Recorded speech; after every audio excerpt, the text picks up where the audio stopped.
नमस्कार दर्शकों, इस एपिसोड में मैं आपको एक अनोखी मोटरसाइकिल कंपनी की कहानी सुनाऊंगा। इस कंपनी ने इंजनों और विमान से शुरू कर मोटरसाइकिलें बनाई। इसके इंजीनियर ऑपोजिट इंजन के प्रति सबसे लंबे समय तक वफादार रहे। एक समय ऐसा भी था जब यह कंपनी सबसे बेहतरीन रेसिंग मशीनें और सबसे बेहतरीन आर्मी मशीनें दोनों बनाती थी। उराल और नेपर मोटरसाइकिलों की जड़ें इस कंपनी के एक युद्ध पूर्व मोटरसाइकिल मॉडल तक जाती हैं।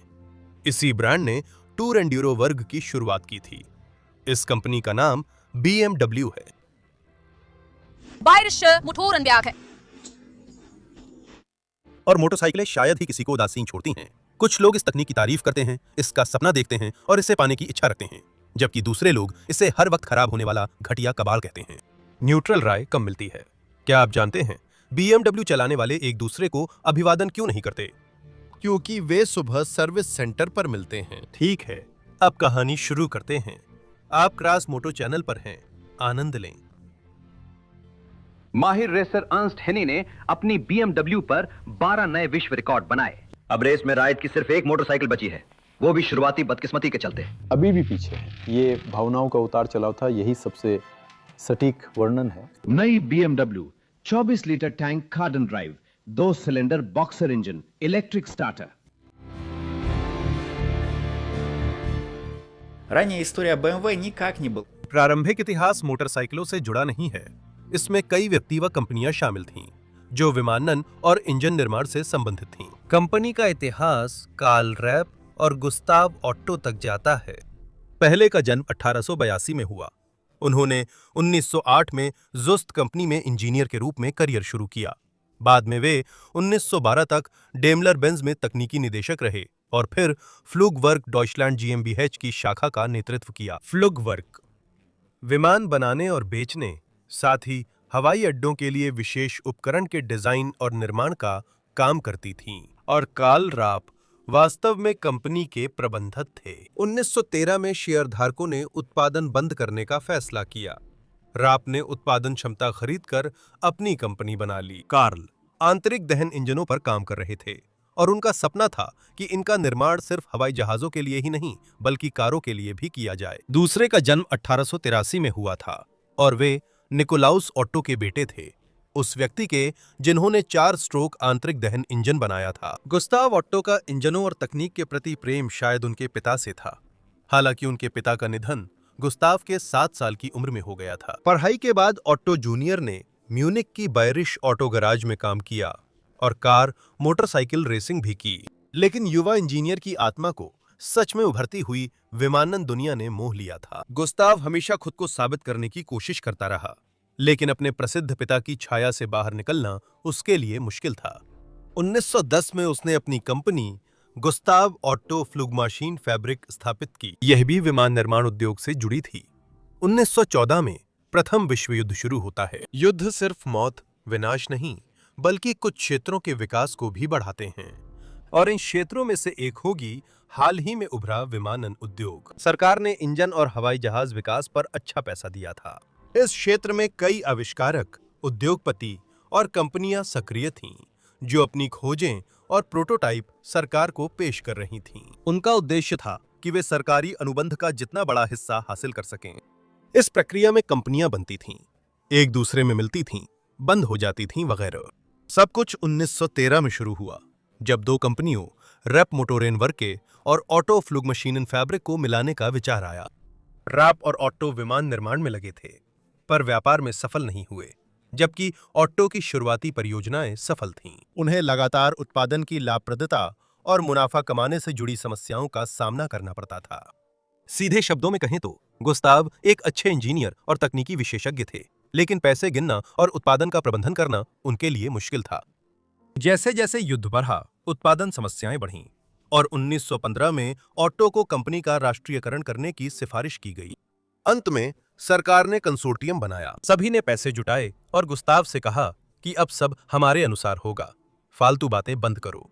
असल में इसी तरह 1916 में बायरिशे फ्लुगज़ॉइगवर्के AG नामक कंपनी बनाई गई, जिसे संक्षेप में BFW कहा जाता है। 1917 में फैक्ट्री में 2400 लोग काम करते थे और कंपनी हर महीने 200 विमान बनाती थी। रैप के साथ भी यही हुआ। उसकी कंपनी ने ऑस्ट्रियाई लोगों को 600 विमान इंजन सप्लाई का अनुबंध किया, लेकिन अव्यवस्था के कारण आपूर्तियां बाधित हो गईं। रैप को इस्तीफा देने के लिए मजबूर होना पड़ा। हालांकि आधिकारिक तौर पर स्वास्थ्य संबंधी समस्याओं को इसका कारण माना गया। रैप मोटोरन वर्के का पुनर्गठन शुरू होने पर बायरिशे मोटोरन वर्के GmbH नामक नई कंपनी बनी, यानी वही मशहूर BMW। कंपनी के महाप्रबंधक फ्रांज जोसेफ पॉप बनते हैं, जो 1917 में युवा इंजन निर्माता इंजीनियर मैक्स फ्रिट्ज को ताम पर रखते हैं। और मैक्स फ्रिट्ज के नाम को कृपया याद रखें, क्योंकि पहले BMW मोटरसाइकिल के निर्माण के लिए धन्यवाद उन्हीं को देना चाहिए। जैसा कि आपको याद होगा, जर्मनी पहला विश्व युद्ध हार गया था और वर्साई संधि की शर्तों के तहत उसे विमान और विमान इंजनों का निर्माण करने की मनाही थी। यह समय पहले बताई कंपनियों के लिए घातक हो सकता था। उत्पादन बनाए रखने के लिए कानूनी उत्पादों का निर्माण तुरंत शुरू करना जरूरी था। बचाव के लिए बर्लिन की नॉर ब्रेम्से AG कंपनी से रेलवे ब्रेक सिस्टम का लाइसेंस मिला। यह कारोबार सफल रहा और बर्लिन वालों ने BMW खरीद ली। उस समय BMW का नाम दूसरी कंपनियों में मिल सकता था, लेकिन ऐसा नहीं हुआ। इसके पूर्व मुख्य शेयरधारक ऑस्ट्रियाई उद्यमी कामिल्लो कास्टिलियोनी को महसूस हुआ कि विजेताओं द्वारा लगाए गए प्रतिबंध जल्द ही कमजोर पड़ जाएंगे और फिर से विमान इंजनों की डिजाइनिंग पर लौटा जा सकेगा। 1922 में उन्होंने क्नॉर ब्रेम्से से ब्रांड अधिकार और उत्पादन का वह हिस्सा खरीदा जहां एल्यूमीनियम ढलाई और मोटर असेंबली होती थी। 1922 से पहले भी BMW बड़ी क्षमता वाले 4 सिलेंडर इनलाइन इंजन बनाकर ट्रकों, ट्रैक्टरों और नावों के लिए टिकी रही थी। उस वक्त कंपनी में युवा इंजीनियर मार्टिन स्टोले काम कर रहे थे। मार्टिन को खाली समय में अपनी ब्रिटिश ब्रांड डगलस मोटरसाइकिल पर घूमना पसंद था। एक दिन मार्टिन स्टोले ने डगलस जैसा इंजन बनाने का निश्चय किया। इस इंजन को हल्के वाहनों पर लगाया जा सकता था, जैसे कि वही मोटरसाइकिल या फिर छोटे विमानों में इस्तेमाल किया जा सकता था। अच्छी खींचने की क्षमता के कारण ब्रिटिश इंजन को खोलकर अध्ययन किया गया और थोड़े बदलावों के साथ नकल की गई, और इसी तरह BMW M2B15 इंजन का जन्म हुआ। ये चोरी नहीं, बस पैसे नहीं दिए। मुझे जानना है कि वे टिप्पणीकार कहां हैं जो हमेशा याद दिलाते हैं कि उराल और दनिप्र मोटरसाइकिलें BMW से निकली हैं। हाँ, वे निकली हैं, और पहला BMW motorcycle engine British Douglas की कॉपी था। शायद ही मार्टिन स्टोले पहली विश्व युद्ध के बाद तुरंत ब्रिस्टल गए हों लाइसेंस पर उत्पादन के लिए। M2B15 एक 500 CC side valve opposite engine था, जिसकी अधिकतम शक्ति 6.5 हॉर्स पावर थी।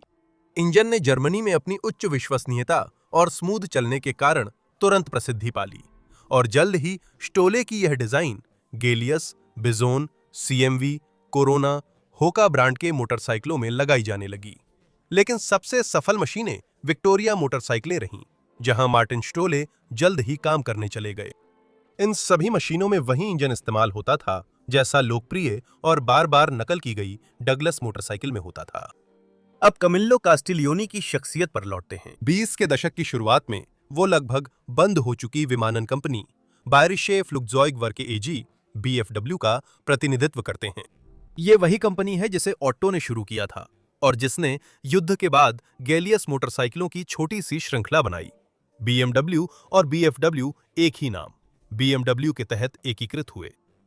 महाप्रबंधक फ्रांज जोसेफ पॉप और मुख्य डिजाइनर मैक्स फ्रिट्ज को मौजूदा संसाधनों से मोटरसाइकिल उत्पादन का कार्य सौंपा गया। यह मार्टिन स्टोले द्वारा कॉपी किया गया ब्रिटिश ऑपोजिट इंजन काम आ सकता था। यही है BMW कंपनी की एक काफी जटिल पूर्व कथा। गुस्ताव ऑट्टो अपने पूर्वज को पीछे नहीं छोड़ सके और उत्पादन में असफलताएं उनके डिप्रेशन का कारण बनी। गुस्ताव 1915 में मानसिक अस्पताल में भर्ती हुए, लेकिन सुधार के बाद उन्होंने ऑटोमोबाइल निर्माण में किस्मत आजमाई। लेकिन जीवन की एक और कठिनाई ने उन्हें फिर से डिप्रेशन में डाल दिया और 1926 में जीवन के 43वें वर्ष में गुस्ताव ने आत्महत्या कर ली।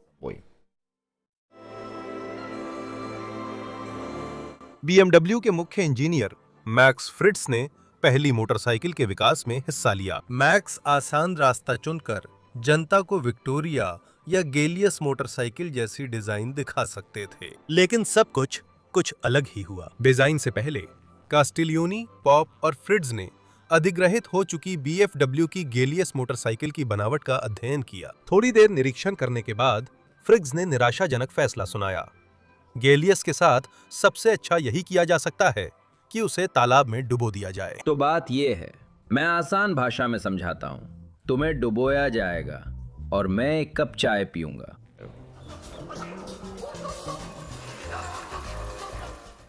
प्रबंधन ने डिजाइनर को BMW की पहली मोटरसाइकिल डिजाइन करने की पूरी आजादी दी। फ्रिट्ज ने नई तकनीक के प्रोजेक्ट पर पूरा ध्यान और खाली समय लगाया, यहां तक कि घर पर भी ड्राइंग बोर्ड रखा था। 1 महीने में उसने लगभग शून्य से मोटरसाइकिल का पूरा प्रोजेक्ट वास्तविक आकार में तैयार किया। फ्रिट्ज ने जेलियस के इंजन को 90 डिग्री घुमा दिया, जिससे क्रैंकशाफ्ट मोटरसाइकिल की अनुदैर्ध्य धुरी के साथ आ गया और सिलेंडर कूलिंग बेहतर हुई। ऐसा ही इंजन अंग्रेज ग्रेनविल ब्रैडशॉ ने अपने ABC में 1919 में बनाया था, लेकिन ब्रैडशॉ को रियर व्हील को चेन से चलाने के लिए एंगल गियरबॉक्स लगाना पड़ा था। फ्रिट्ज ने पहिए को चलाने के लिए शाफ्ट का इस्तेमाल किया, कार्डन नहीं, क्योंकि रियर व्हील की सस्पेंशन कठोर थी। 3 स्पीड गियरबॉक्स, जिसे हाथ से बदला जाता था, इंजन से सीधे जुड़ा हुआ था। अंतिम ड्राइव के रूप में शाफ्ट का उपयोग कंपनी की अहम खासियत बनेगा। सभी BMW मोटरसाइकिल मॉडल 1923 से लेकर 1994 तक इसी से लैस थे। 71 साल लगातार 500 सीसी का इंजन 3300 RPM पर 8 और आधा हॉर्स पावर पैदा करता था। इसका बोर और स्ट्रोक दोनों 68x68 मिमी यानी स्क्वायर डायमेंशन थे। इंजन का क्रैंकशाफ्ट रोलर बेरिंग्स पर घूमता था। R32 के लिए सबसे बड़ा नवाचार परिसंचारी स्नेहन प्रणाली था। उस दौर में मोटरसाइकिलों में टोटल लॉस स्नेहन प्रणाली आम थी। मोटरसाइकिल की डुप्लेक्स फ्रेम पिछली सदी के 20 के दशक की आम तकनीक से बनाई गई थी। स्टील की पाइपें जो सोल्डरिंग से जोड़ी जाती थीं। सामने की शॉर्ट आर्म फोर्क, जिसमें स्प्रिंग एलिमेंट के रूप में लीफ स्प्रिंग का इस्तेमाल हुआ था, इंडियन मोटरसाइकिलों से कॉपी की गई थी। अब भुला दी गई शू टाइप ब्रेक प्रणाली केवल पिछले पहिए पर काम करती थी। इसकी बेहद कम प्रभावशीलता के कारण जल्द ही आगे के पहिए पर अतिरिक्त ड्रम ब्रेक लगाना पड़ा। BMW R32 का डेब्यू 28 सितंबर 1923 को बर्लिन मोटर शो में हुआ था और जल्द ही इसकी अंतर्राष्ट्रीय प्रस्तुति पेरिस में भी हुई। यह जर्मन बाजार में सबसे महंगे मोटरसाइकिलों में से एक था, 2200 राइक्समार्क, जिससे इसकी मांग काफी सीमित रही। हर साल करीब 1000 यूनिट्स बिकती थीं। तकनीक की विश्वसनीयता सराही गई और इंजन की कम ताकत के बावजूद 122 किलोग्राम के हल्के वजन ने 32 मॉडल की परफॉर्मेंस ठीक रखी। शुरुआत में कंपनी को मोटरसाइकिल नहीं, हवाई जहाज के इंजन ने बचाया। कास्टिलियोनी ने निर्माण का लाइसेंस चेक लोगों को बेचा और जल्द ही सोवियत संघ में बड़े पैमाने पर निर्यात शुरू हुआ, जहां दशक के अंत तक लाइसेंसधारी निर्माण शुरू हो गया। 1920 के दशक के मध्य में रूसी सड़कों पर मोटरसाइकिलें दिखने लगीं। सर्वसंघीय परीक्षण, ऑटोमोबाइल और मोटरसाइकिल रैली 1925 में 23 ब्रांडों की 28 मोटरसाइकिलों में BMW R32 ने भी भाग लिया। BMW R32. इस रैली में वाहन चालक अलेक्जेंडर माखुरिन को रजत कप मिला। रिपोर्ट में सिलेंडरों की स्थिति की सराहना की गई, जिससे वे समान रूप से ठंडे रहते हैं। मैं आपको BMW कंपनी के उत्पादों के नामों के बारे में बताना चाहता हूं। उदाहरण के लिए, इंजन का नाम M2B15 काफी रहस्यमय लगता है, लेकिन जानकार लोगों के लिए नहीं, बस इसे उसके हिस्सों में बांटना होता है। M का मतलब मोटर है, 2 सिलेंडरों की संख्या, B series, 15 project number. Company में नामों की ये बारीकी तब से है जब वहां हवाई जहाज के इंजन बनते थे। BMW की ज्यादातर मोटरसाइकिलों के नाम R से क्यों शुरू होते हैं? वजह बहुत आसान है। 1920 के दशक के मध्य से तकनीक नामकरण का नियम था। प्रोजेक्ट नंबर से पहले अक्षर जोड़ा जाता था। इंजन के लिए M, ट्रांसमिशन के लिए G, गेट्रिब, मोटरसाइकिल फ्रेम के लिए R, रामिन और कार चेसिस के लिए F, फारगेस्टेल। Shin F. Fahrgestell. इसी तरह BMW की पहली और नई तकनीक को नाम मिला। नई मोटरसाइकिल की फ्रेम को प्रोजेक्ट सूची में शामिल कर R32 नंबर दिया गया। इंजन को नाम मिला M2B33, जिसे बाद में छोटा करके M33 कर दिया गया। मोटरसाइकिल के ट्रांसमिशन को G34 नाम दिया गया। फ्रेम प्रोजेक्ट का आंतरिक नंबर आधिकारिक रूप से BMW R32 के नाम में शामिल किया गया था। VR32. सन 1923 से 26 तक BMW R32 के 3090 मोटरसाइकिल बनाए गए थे। VR32.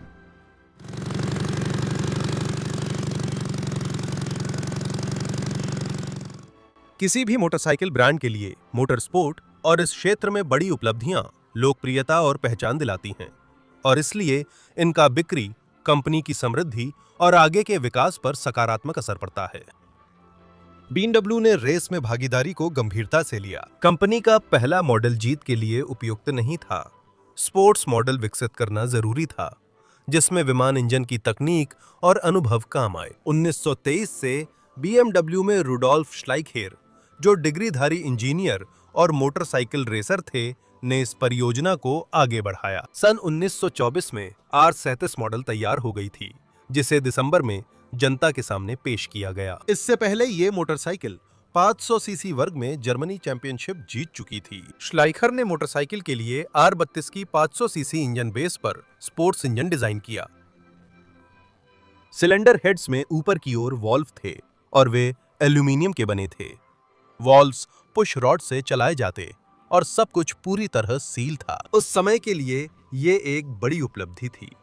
इंजन 16 हॉर्स पावर देता था, जो अपने पूर्ववर्ती से दोगुना था। R37 ने हर रेस में भाग लेकर BMW को प्रसिद्ध किया। 2 साल में R37 के 152 यूनिट बनाए गए और इसी अवधि में उन्होंने 100 से ज्यादा रेसें जीतीं। खुद कंस्ट्रक्टर ने भी अपना योगदान दिया। रुडोल्फ श्लाइखर ने 1926 में अंतर्राष्ट्रीय 6 दिवसीय ASDT में गोल्ड मेडल जीता। 1924 से 1929 तक 500 घन सेंटीमीटर वर्ग में जर्मन चैंपियनशिप के सभी शीर्ष खिताब BMW पर ही जीते गए। आइए फिर से नागरिक उपयोग वाली तकनीक पर लौटें। पहला सिंगल सिलेंडर मोटरसाइकिल 1925 की R39 मॉडल थी।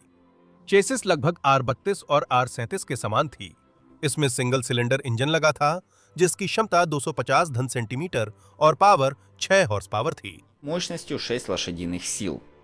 R39 के पहले साल के उत्पादन का उपयोग योसेफ स्टेल्सर ने जर्मन रोड रेसिंग चैंपियनशिप के 250 क्लास में भाग लेने के लिए किया था, जिसमें उन्होंने जीत हासिल की थी। सिंगल सिलेंडर मॉडल काफी महंगी थी और लोकप्रिय नहीं हो पाई।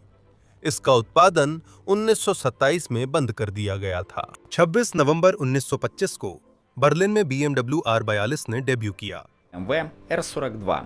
जो कि 32 मॉडल की जगह आया था। पीछे के पहिए के पुराने साधारण ब्रेक की जगह ड्रम ब्रेक आया, जो सीधे मुख्य ट्रांसमिशन शाफ्ट पर काम करता था और गियर बॉक्स के ठीक पीछे स्थित था। इंजन को पूरी तरह से फिर से डिजाइन किया गया था। इसमें एल्यूमीनियम मिश्र धातु की हटाई जा सकने वाली सिलेंडर हेड्स थीं, जिनका आकार M72 मोटरसाइकिल जैसा था। इंजन की शक्ति को 12 हॉर्स पावर तक बढ़ाने में सफलता मिली, यानी 1.5 गुना। उद्योगपतियों ने नई मशीन की कीमत कम कर दी।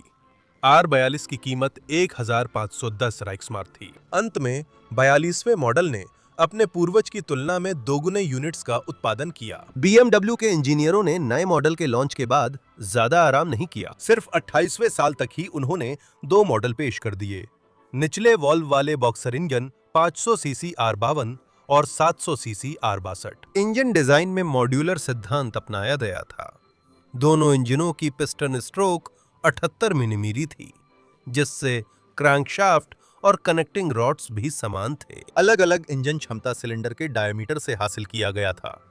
500 सीसी मॉडल के लिए 63 मिलीमीटर और बड़े मॉडल के लिए 78 मिलीमीटर। R52 उतनी ही 12 हॉर्स पावर देता था जितना कि R42, लेकिन 62 मॉडल पहले से ही 18 हॉर्स पावर देता था। इंजन के साथ नई डिजाइन का 3 स्पीड गियर बॉक्स जोड़ा गया था और 19 इंच के आधुनिक टायरों ने पुराने क्लिंचर टायरों की जगह ले ली थी। पहली बार मोटरसाइकिलों में इलेक्ट्रिक लाइटिंग को स्टैंडर्ड फीचर के तौर पर शामिल किया गया। कई नए बदलावों के बावजूद छोटी मॉडल की कीमत 42वें मॉडल के बराबर ही रही और 62वें मॉडल की कीमत सिर्फ 10% ज्यादा थी। उस समय तक BMW की तकनीक की खूबियों को पुलिस और सेना ने भी सराहा था। साथ ही विदेशों में निर्यात भी बढ़ा था और उत्पादन अवधि केवल लगभग 1 वर्ष या शायद कुछ महीने अधिक होने के बावजूद 8,700 मोटरसाइकिलें बनाई गई थीं। इतनी कम उत्पादन अवधि इसलिए थी क्योंकि कंपनी पहले ही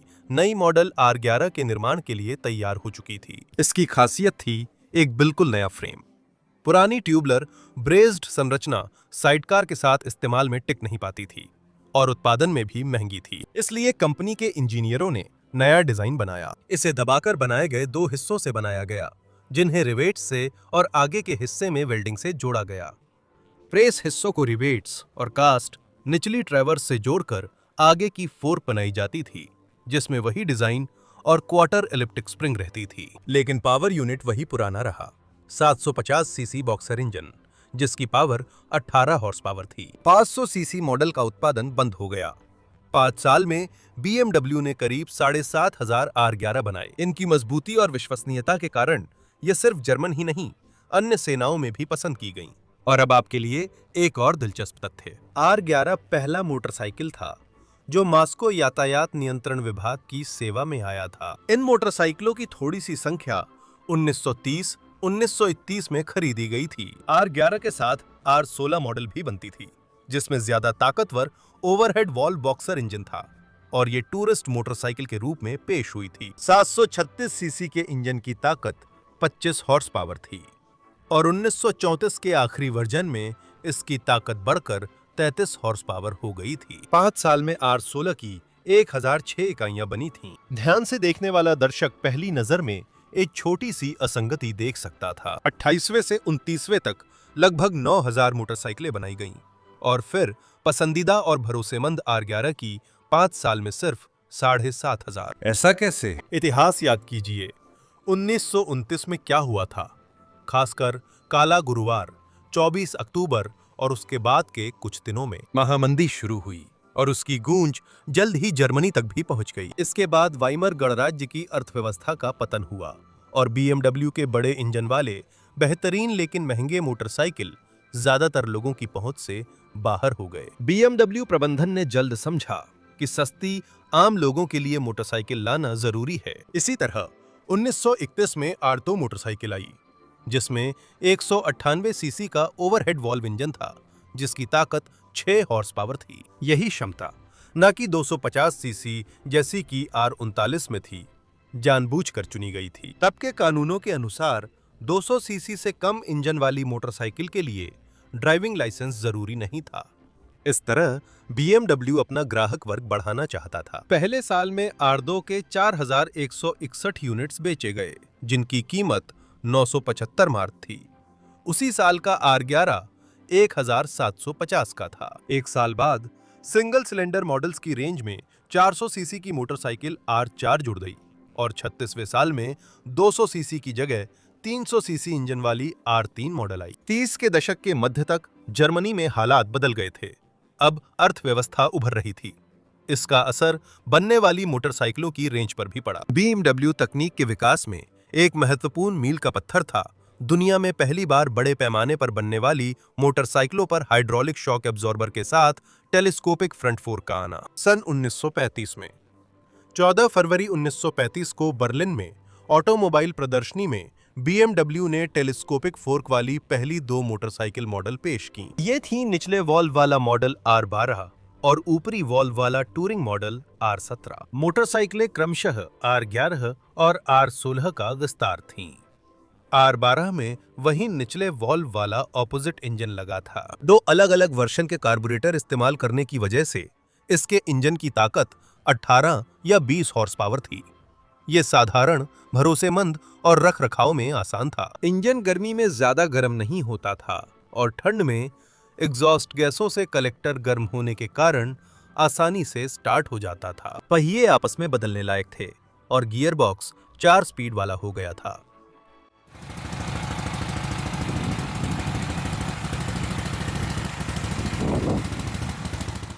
शुरुआती समस्याओं के चलते फ्रेम के रिवेटेड हिस्सों में उत्पादन के दौरान इलेक्ट्रिक आर्क वेल्डिंग अपनाई गई। सन 1936 से और R12 BMW की सबसे ज्यादा संख्या में बनी मोटरसाइकिल थी, जब तक कि 1970 के दशक में R75 5 मॉडल नहीं आया। उत्पादन के अंत तक 1942 में कुल 36,002 यूनिट्स बनाए गए थे। पहले साल में करीब 10,000 यूनिट्स बनी थीं। R12 कई विभागों को पसंद आया और सबसे पहले तो सेना को। सिर्फ वेहरमाख्ट के लिए कंपनी ने लगभग 10,000 R12 बनाए और कुछ संख्या नागरिकों से जब्त की गई थी। R17 एक लग्जरी टूरिस्टिक मॉडल था और BMW की सबसे ताकतवर युद्ध पूर्व सीरियल मोटरसाइकिल थी। इनमें से सिर्फ 436 यूनिट्स ही बनाई गई थीं। और इस तरह का एक आर्ट डेको स्टाइल का कॉन्सेप्ट जिसका नाम R7 था, इंजीनियर और डिजाइनर एल्फ्रेड ब्यूनिंग ने 1934 में बनाया था,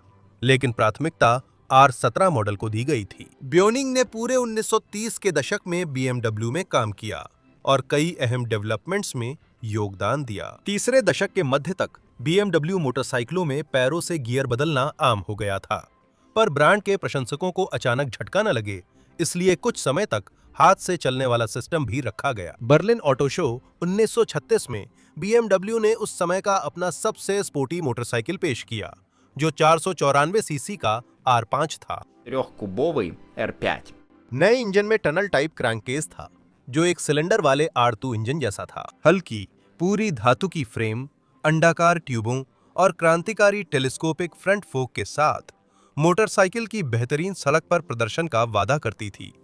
हालांकि पिछला सस्पेंशन बिना स्प्रिंग का था। 24 हॉर्स पावर की ताकत मोटरसाइकिल को 140 किलोमीटर प्रति घंटा की रफ्तार तक पहुंचने देती थी, जो कि 33 हॉर्स पावर वाले R17 की अधिकतम गति से थोड़ी ही कम थी। हालांकि हल्की ट्यूब फ्रेम ने मोटरसाइकिल की राइडिंग क्वालिटी को इतना बेहतर बना दिया कि R5 औसत गति के मामले में बड़े इंजन वाली मॉडलों से भी आगे निकल गया। 37वें साल में R5 SS सुपर स्पोर्ट मोटरसाइकिलों की एक सीमित सीरीज निकाली गई, जिसे खास तौर पर मोटरसाइकिल रेसिंग के लिए बनाया गया था, जिसकी ताकत लगभग 4-5 हॉर्स पावर बढ़ा दी गई थी, जिससे इसकी अधिकतम रफ्तार 160 किलोमीटर प्रति घंटा तक पहुंच गई। और फिर 37वें साल में थोड़े समय के लिए कंपनी ने R6 मॉडल भी बनाया।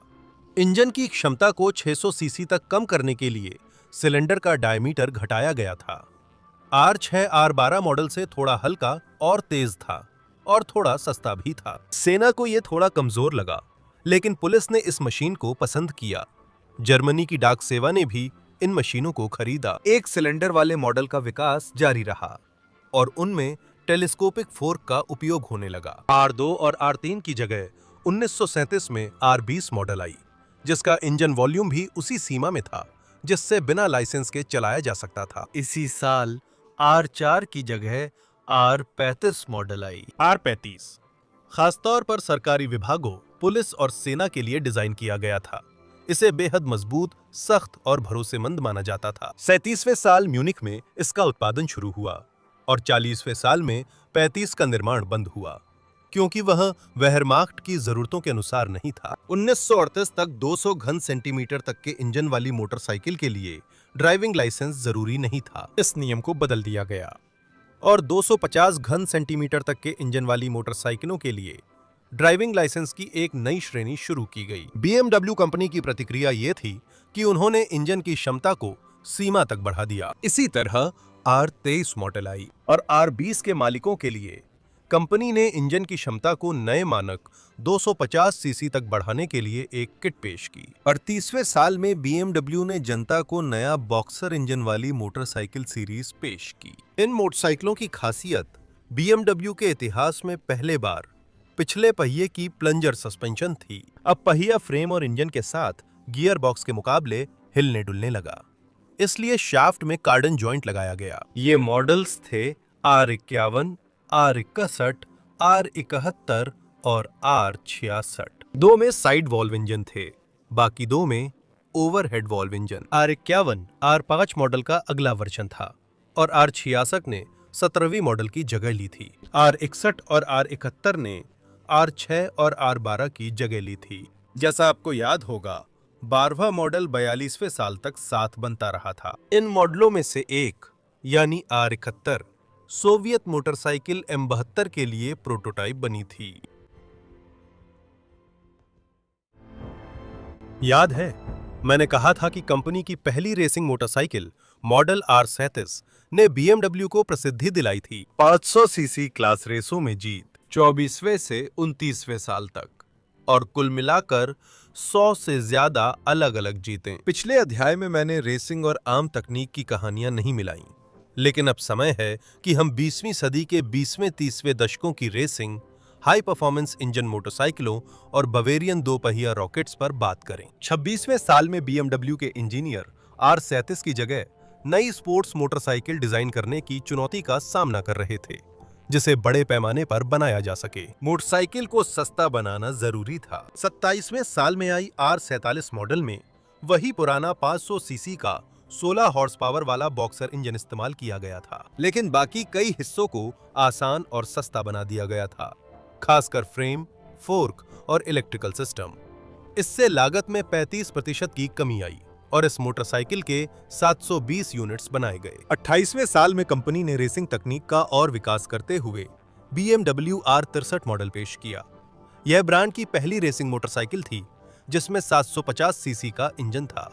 अगर सिविलियन 750 सीसी मॉडल में सिलेंडर पिस्टन ग्रुप का अनुपात चौकोर था, यानी 78x78 मिलीमीटर, तो R63 का इंजन शॉर्ट स्ट्रोक था। सिलेंडर का डायमीटर 83 मिलीमीटर और पिस्टन की स्ट्रोक लंबाई 68 मिलीमीटर थी। इंजन 3400 आरपीएम पर 24 हॉर्स पावर की ताकत देता था, लेकिन उसमें और ज्यादा पावर बढ़ाने की अच्छी क्षमता थी। इसी तरह 28 में एक नई 500 सीसी की स्पोर्ट्स मॉडल R57 भी आई, जो 47 का ही अगला वर्जन थी। 2 साल में इसकी लगभग 1000 यूनिट्स बनाई गई थीं। रेसों में अच्छा प्रदर्शन करने के साथ 20 के दशक के अंत तक BMW का मोटरसाइकिल पर मोटरसाइकिल की सर्वाधिक गति का रिकॉर्ड बनाने का इरादा था। ये आइडिया यूं ही नहीं आया था। 28वें साल की शुरुआत में कंपनी ने एक अमेरिकी एविएशन इंजन का लाइसेंस खरीदा, जिसमें कंप्रेसर लगा हुआ था। कंप्रेसर शब्द से मतलब है एक ऐसा उपकरण जो इंजन में यांत्रिक रूप से अतिरिक्त हवा भरता है, जिससे इंजन की पावर बढ़ाई जा सकती है। इससे पहले 1925 में जर्मनी की विक्टोरिया वेरके कंपनी में गुस्ताव स्टाइनलाइन ने भी सुपरचार्ज्ड मोटरसाइकिल बनाई थी और 1926 में एडोल्फ ब्रूडेस ने 166 किलोमीटर प्रति घंटा की रफ्तार से राष्ट्रीय स्पीड रिकॉर्ड बनाया था। रूडोल्फ श्लाइखर ने सुपरचार्जर में रेसिंग और रिकॉर्ड्स की संभावनाएं देखीं और सुपरचार्ज्ड इंजन बनाने का जिम्मा लिया। इंजन के पहले प्रोटोटाइप 1928 के आखिर में ही शुरू कर दिए गए थे।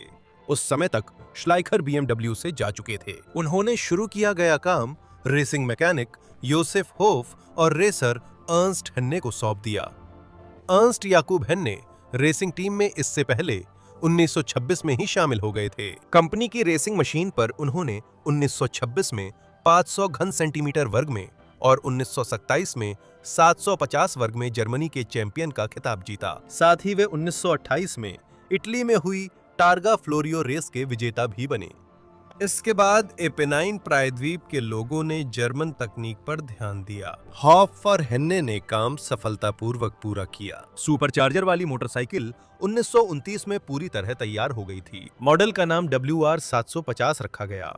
इसके लिए R63 के 750 सीसी वाले रेसिंग इंजन को आधार बनाया गया था। गियरबॉक्स पर अर्नल्ड जोलर डिजाइन का ब्लेड सुपरचार्जर लगाया गया था, जो 2 बार तक का दबाव बना सकता था। कुछ स्रोतों के अनुसार रिकॉर्ड बनाने वाली मोटरसाइकिल का इंजन अधिकतम 57 हॉर्स पावर उत्पन्न करता था, जिसे सुपरचार्जर दबाव के अनुसार बदला जा सकता था। 19 सितंबर 1929 को अर्न्स्ट हेन्ने ने WR750 पर मोटरसाइकिल की दुनिया की सबसे तेज गति का रिकॉर्ड बनाया। 1 मील की दूरी पर औसतन 216.75 किलोमीटर प्रति घंटा की रफ्तार से। ये उल्लेख करना चाहिए कि 29 से 35 के बीच रिकॉर्ड की दौड़ में कई अन्य मोटरसाइकिल निर्माता भी शामिल हो गए थे। आखिरकार ये सब कंप्रेसर वाली BMW के खाते में गया। हेन्ने के हैंडल पर रहते हुए 1929 से 35 तक 6 सालों में कुल 76 विश्व रिकॉर्ड बने। इस दौरान ओरिएंटेशन, ड्राइव और सुपरचार्जर के प्रकार कई बार बदले, जोलर से लेकर अपने डिजाइन के कंप्रेसर तक। WR750 ने ब्रिटिश निर्माताओं जेनिथ, ऑसबॉर्न इंजीनियरिंग कंपनी और ब्रफ सुपीरियर के साथ प्रतिस्पर्धा की। स्पीड रिकॉर्ड एक ब्रांड से दूसरे ब्रांड के बीच बदलता रहा शुरुआती 30 के दशक के दौरान और WR-750 ने अंतिम रिकॉर्ड 4 बार और स्थापित किया। सन 1935 में 255.88 किलोमीटर प्रति घंटा की गति हासिल की गई थी। अब तक इंजन की शक्ति बढ़ाकर 75 हॉर्स पावर कर दी गई थी। इसके अलावा 1929 से WR-750 का इस्तेमाल फैक्ट्री टीम के सदस्यों द्वारा ग्रां प्री रेसों में किया गया था और स्वाभाविक रूप से इंजन की विश्वसनीयता बनाए रखने के लिए सुपरचार्जर का दबाव कम रखा जाता था। हेन्ने ने अंतर्राष्ट्रीय 6 दिवसीय रेसों में हिस्सा लिया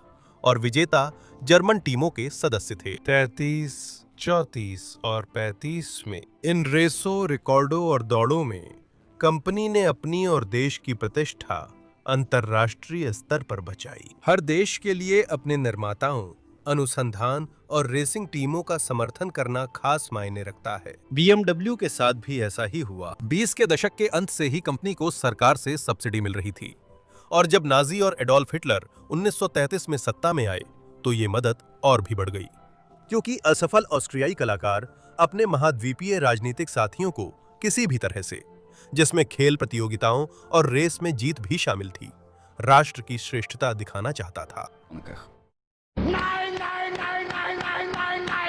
हर कार और बाइक निर्माता पर खर्च करना ठीक नहीं था, इसलिए जर्मनों ने ऑटोमोबाइल में ऑटो यूनियन और मर्सिडीज बेंज और मोटरसाइकिल में BMW व DKW चुने। 30 के दशक के मध्य तक WR-750 मॉडल पुरानी हो गई थी और ग्रां प्री सीनियर क्लास के इंजन की क्षमता के अनुसार नहीं थी। इसके अलावा यह मूल रूप से काफी संशोधित R63 ही था, जिसकी बेसिक पावर सिर्फ 24 हॉर्स पावर थी। इंजीनियरों ने 1934 में एक नई रेसिंग मोटरसाइकिल डिजाइन करना शुरू किया, जिसे टाइप 255 कंप्रेसर नाम दिया गया। इसे RS-255 और WR-500 नाम से भी जाना जाता है। उस समय तक विकास विभाग में रूडोल्फ श्लाइखर वापस आ गए थे। इंजन के कार्टर और सिलेंडर हेड्स में उन्होंने हल्के पर महंगे मैग्नीशियम मिश्र धातु इलेक्ट्रॉन का खूब इस्तेमाल किया। मोटरसाइकिल का वजन सिर्फ 137 किलोग्राम था, जबकि उसका मुख्य प्रतिद्वंदी एक सिलेंडर वाला नॉर्टन उससे 16 किलोग्राम भारी था। उसका 494 सीसी का इंजन लंबा स्ट्रोक वाला था, 66 गुणा 72 मिलीमीटर। 750 सीसी क्लास की रेस के लिए 590 सीसी का मॉडिफिकेशन इस्तेमाल किया गया था, जिसमें सिलेंडर का बोर बढ़ाकर 72 मिलीमीटर कर दिया गया था। सिलेंडर हेड्स को 2 ऊपर के कैमशाफ्ट और हर सिलेंडर में 4 वॉल्व मिले। रेसिंग के लिए मोटरसाइकिल के शुरुआती वर्जन की पावर करीब 55 हॉर्स पावर थी। 39 तक इसे बढ़ाकर 69 हॉर्स पावर तक पहुंचा दिया गया था। मोटरसाइकिल 220 किलोमीटर प्रति घंटा की रफ्तार पकड़ सकती थी और कुल मिलाकर 12 से 15 यूनिट्स ही बनाई गई थीं। कुल मिलाकर ये एक बेहद प्रभावी और अच्छी तरह से सोची समझी डिजाइन थी। 255 ने 26 मई 1935 को बर्लिन के AVUS रिंग ट्रैक पर डेब्यू किया था। जीत तुरंत हासिल नहीं हो सकी। कालगाल नए वाहन पर दूसरे स्थान पर रहे, जबकि टीम साथी लुडविग क्राउस 5वें स्थान पर रहे। रेस रग्नार सैंक्विस ने हुस्क्वर्ना से जीती, लेकिन फिर भी शुरुआत आशाजनक लग रही थी। फिर भी श्लाइखर ने वाहन सुधारने पर ध्यान दिया और टाइप 255 अगली बार अक्टूबर में ही ट्रैक पर नजर आया, वो भी अलग प्रतियोगिता में, अंतर्राष्ट्रीय 6 डे में। अर्न्स्ट हेन्ने ने इस मोटरसाइकिल की जीत का खाता खोला, स्वर्ण पदक जीतकर, और क्राउस ने साइडकार मोटरसाइकिल वर्ग में स्वर्ण पदक प्राप्त किया। शुरुआत में पिछला पहिया BMW की नागरिक तकनीक की तरह सख्ती से लगाया जाता था, लेकिन 1937 से प्लंजर रियर सस्पेंशन आ गया। डेवलपर एलेक्स फॉन फाल्केनहाउजेन ने स्पोर्ट्स डिपार्टमेंट के उन रेसरों को इसकी काबिलियत साबित की जो नई तकनीकों पर विश्वास नहीं करते थे, जब उन्होंने 36वें साल की 6 डे में स्वर्ण पदक जीता। एक किंवदंती है कि इस हिस्से के विकास का आदेश तब दिया गया जब हिटलर ने 1936 के बर्लिन शो में BMW स्टैंड का दौरा किया और वहां से गुजरते हुए कुछ कहा, तुम्हारी मोटरसाइकिलों में रियर सस्पेंशन कब आएगा? 37वें साल में 28 नवंबर को BMW ने सर्वोच्च गति के रिकॉर्ड्स पर पूर्ण विराम लगा दिया। अर्न्स्ट हेने ने खास तौर पर तैयार की गई मॉडल 255 कंप्रेसर पर, जिसे फेयरिंग में ढका गया था और इंजन में 108 हॉर्स पावर दी गई थी। फ्रैंकफर्ट म्यूनिक ऑटोबान पर उसने 269.503 किलोमीटर प्रति घंटे की रफ्तार पकड़ी और इटालियन गिलेरा से सर्वोच्च गति का रिकॉर्ड छीन लिया, और ये रिकॉर्ड 14 साल तक कायम रहा। जब तक कि 1951 में इसे तोड़ा नहीं गया। इसी साल सुपरचार्ज्ड बाइकों ने मैन द्वीप पर टूरिस्ट ट्रॉफी रेस में डेब्यू किया। यूरोपीय चैंपियनशिप के 1938 में पहली बार कई चरण हुए, जिनके पहले चरण में मैन द्वीप पर जर्मन टीम असफल रही। कार्ल गाल मोटरसाइकिल दुर्घटना में घायल होकर पूरे सीजन से बाहर हो गए। जॉर्ज मेयर ने इग्निशन स्विच की थ्रेड खराब कर दी, जिससे वो रेस शुरू नहीं कर पाए। जोक वेस्ट ने सभी की ओर से जिम्मेदारी निभाई और 5वां स्थान पाया। फिर मायर ने बेल्जियम, नीदरलैंड्स, जर्मनी और पहली बार BMW के लिए इटली का ग्रां प्री जीतकर यूरोपियन चैंपियन बने। युद्ध के माहौल में नॉर्टन ने 39वें साल फैक्ट्री टीम नहीं उतारने का निर्णय लिया। मुख्य प्रतिद्वंदी गिलेरा बनी, पर उसने भी मैन द्वीप की टूरिस्ट ट्रॉफी, जो चैंपियनशिप का पहला चरण थी, में भाग नहीं लिया। और इस साल इस रेस में मायर और वेस्ट ने पहले 2 स्थान हासिल किए। साथ ही विजेता ने 143.81 किमी प्रति घंटा की रिकॉर्ड गति से लैप पूरा किया और बहुत जल्द 1 सितंबर 1939 को दूसरा विश्व युद्ध छिड़ गया। वैसे संघर्ष की तैयारी कई सालों से चल रही थी। स्वाभाविक रूप से कुछ समय तक रेस और अंतर्राष्ट्रीय प्रतियोगिताओं को भूलना पड़ा। सभी ऐतिहासिक घटनाएं आपस में जुड़ी हैं, और अगर जर्मनी ने पहली विश्व युद्ध में हार नहीं मानी होती तो BMW कभी मोटरसाइकिल बनाना शुरू नहीं करता और नतीजतन सेना का ऑफ-रोड किंग BMW R75 कभी अस्तित्व में नहीं आता। हालांकि हमें जल्दी नहीं करनी चाहिए। BMW 1920 के दशक के अंत से राइक्सवेयर और वेयरमाख्ट के लिए बड़ा उपकरण आपूर्ति करता था। R11 शायद पहली मोटरसाइकिल मॉडल थी जिस पर सेना के उच्च अधिकारियों ने ध्यान दिया था। सैन्य संस्करण में साइडकार जोड़ी गई, जो भारी मोटरसाइकिल के लिए तार्किक थी।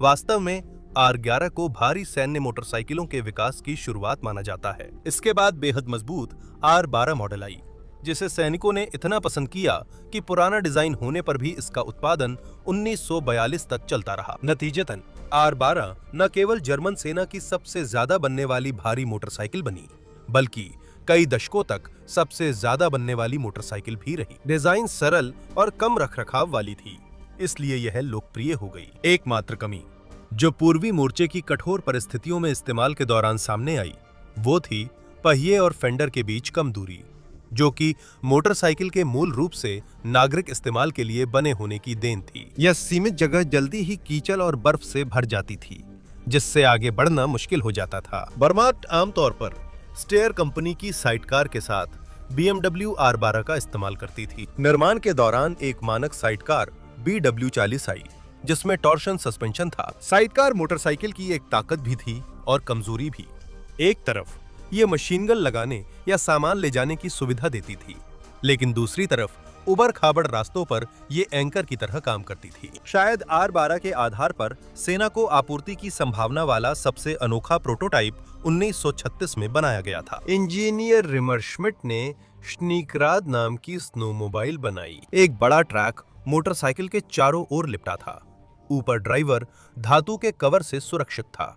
साइडकार स्की पर थी और मोड़ ट्रैक के मुड़ने से होते थे। इसका केवल एक नमूना बनाया गया, क्योंकि तकनीक बहुत जटिल थी और उसकी प्रभावशीलता भी संदिग्ध थी। वेयरमाख्ट ने बड़े पैमाने पर एक सिलेंडर वाली R4 और R35 मॉडल का इस्तेमाल किया, और युद्ध शुरू होते ही लगभग हर उस चीज को सेवा में ले लिया गया जो चल सकती थी। हालांकि ये तकनीकें नागरिक उपयोग की थीं, लेकिन इन्हें सैन्य रूप दिया जाता था और कुछ सुधार किए जाते थे। 30 के दशक की शुरुआत में ही रणनीतिकार गतिशील सैन्य कार्रवाइयों और बड़े पैमाने पर मशीनीकरण जैसे नए युद्ध के लिए तैयार हो रहे थे। कई यूरोपीय सेनाओं ने टुकड़ियों की गतिशीलता बढ़ाने पर गंभीरता से विचार किया। इसी तरह 1935 में सैन्य मोटरसाइकिल पैदल सेना की अवधारणा बनी, जिसके अनुसार साइडकार वाली मोटरसाइकिल को 3 पूरी तरह से सुसज्जित सैनिकों को सबसे कम समय में मोर्चे की अग्रिम पंक्ति तक पहुंचाना था। साइडकार के पहिए को ड्राइव देने से उबड़ खाबड़ रास्तों पर एंकर बनने की समस्या का हल होना था। सैन्य चमत्कारी मोटरसाइकिल के विकास के तहत 1937 में वेयरमाख्ट के नेतृत्व ने 2 सबसे बड़े भारी मोटरसाइकिल निर्माताओं BMW और ज़ुंडअप को तकनीकी आवश्यकताएं तय की। 1939 तक पहले बताए गए ब्रांड्स की तकनीक के प्रोटोटाइप के आधार पर क्रमशः मॉडल R75 और KS 750 तैयार हो गए थे। अक्सर माना जाता है कि जर्मनों ने पहली बार मोटरसाइकिल साइडकार में ड्राइविंग व्हील का इस्तेमाल किया, लेकिन ऐसा सच नहीं है। इस समाधान को टेफ्टोनिक प्रतिभा ने शायद बेल्जियनों या फ्रांसीसियों से देखा था। इस प्रणाली को पहली बार रूसी प्योत्र मजारोव और अंग्रेज हेनरी बोहन ने लगभग एक ही समय पर स्वतंत्र रूप से प्रस्तावित किया था। 1929 के अंत में मजारोव ने प्रायोगिक मोटरसाइकिल इज टो बनाई। बोवन ने साइडकार ड्राइव वाली असली मोटरसाइकिल का पहला नमूना बनाया, जिसे वे बोवन ब्रांड के तहत सीमित मात्रा में बनाते थे। सन 30 से 36 तक बेल्जियम ने यह सिस्टम सबसे पहले बड़े पैमाने पर बनाई जाने वाली सैन्य मोटरसाइकिल के लिए इस्तेमाल किया था। यह model fabric national M12 ASM था,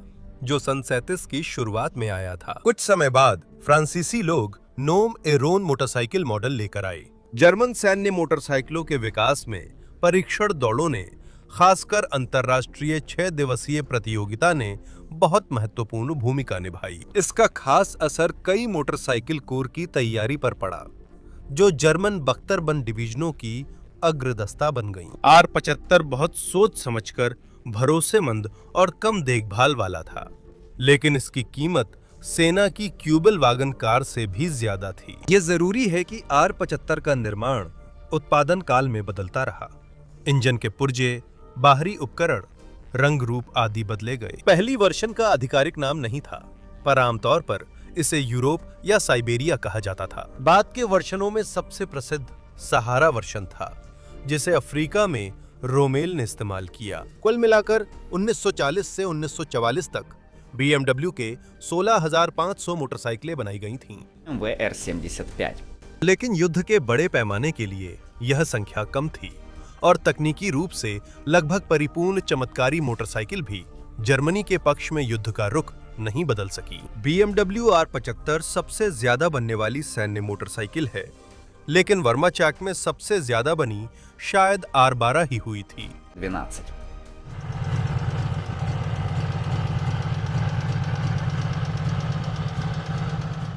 और BMW R71, जिसे सोवियत संघ ने 1939 में कॉपी किया और M72 के नाम से बनाना शुरू किया। वर्माच्ट ने उसे अनिच्छा से खरीदा, जिससे उसकी संख्या कम रही। कुल मिलाकर सिर्फ 3,458 यूनिट्स। परंतु M72 ने उत्पादन में जर्मन को करीब 100 गुना पीछे छोड़ दिया। 41 से 60 तक 3,30,000 से ज्यादा बने। सच ये है कि महान देशभक्तिपूर्ण युद्ध में M72 की सिर्फ 16,860 यूनिट ही बनी, जो R75 के समान था। वैसे सिर्फ सोवियत ही BMW की नकल नहीं कर रहे थे। यहाँ हार्ले डेविडसन XA है, जो अफ्रीका में युद्ध के लिए बना था। अमेरिकियों ने बॉक्सर इंजन के फायदे अच्छी तरह पहचाने। या यह फ्रांसीसी युद्धोत्तर रतीये है, जो पुलिस और सेना के लिए था। फ्रांसीसियों ने BMW की तकनीक, ड्राइंग्स और कुछ मशीनों को वैध युद्ध ट्रॉफी मान लिया। वाह, तुम तो पूरे फ्रांसीसी हो गए।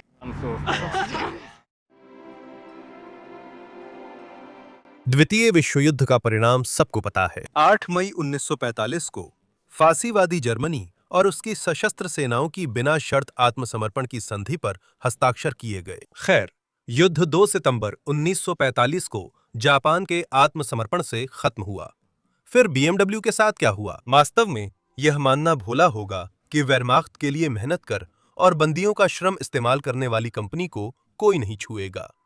यह समझना जरूरी है कि 40 के दशक की शुरुआत तक BMW के कई शहरों में कारखाने थे और युद्ध के अंत में जर्मनी को सोवियत संघ, ब्रिटेन, अमेरिका और फ्रांस के 4 प्रभाव क्षेत्रों में बांट दिया गया था। आखिरी 3 ने मिलकर FRG पश्चिमी जर्मनी बनाई, जबकि पूर्वी हिस्सा GDR पूर्वी जर्मनी कहलाया। आइजेनाक और ब्रैंडनबर्ग के कारखाने सोवियत संघ के, जबकि म्यूनिक का उत्पादन सहयोगियों के अधीन आ गया। हर विजेता को अपनी युद्ध ट्रॉफियों के साथ जो चाहे करने की आजादी थी। ब्रैंडनबर्ग में BMW की उत्पादन सुविधाएं, जो केवल सैन्य उपकरणों का निर्माण करती थीं, को पूरी तरह से हटा दिया गया। लेकिन वाइजेनाक का मोटरसाइकिल और कारों का कारखाना छोड़ दिया गया। ऐसी जानकारी है कि जब ज़ुखोव गेओर्गी कॉन्स्टेंटिनोविच ने इस कारखाने का दौरा किया, तो मोटरसाइकिल उत्पादन के जिम्मेदार एल्बर्ट ज़ाइडलर ने उन्हें BMW 321 कार भेंट की। ज़ुखोव को यह गाड़ी पसंद आई और उन्होंने सोवियत संघ के उच्च अधिकारियों के लिए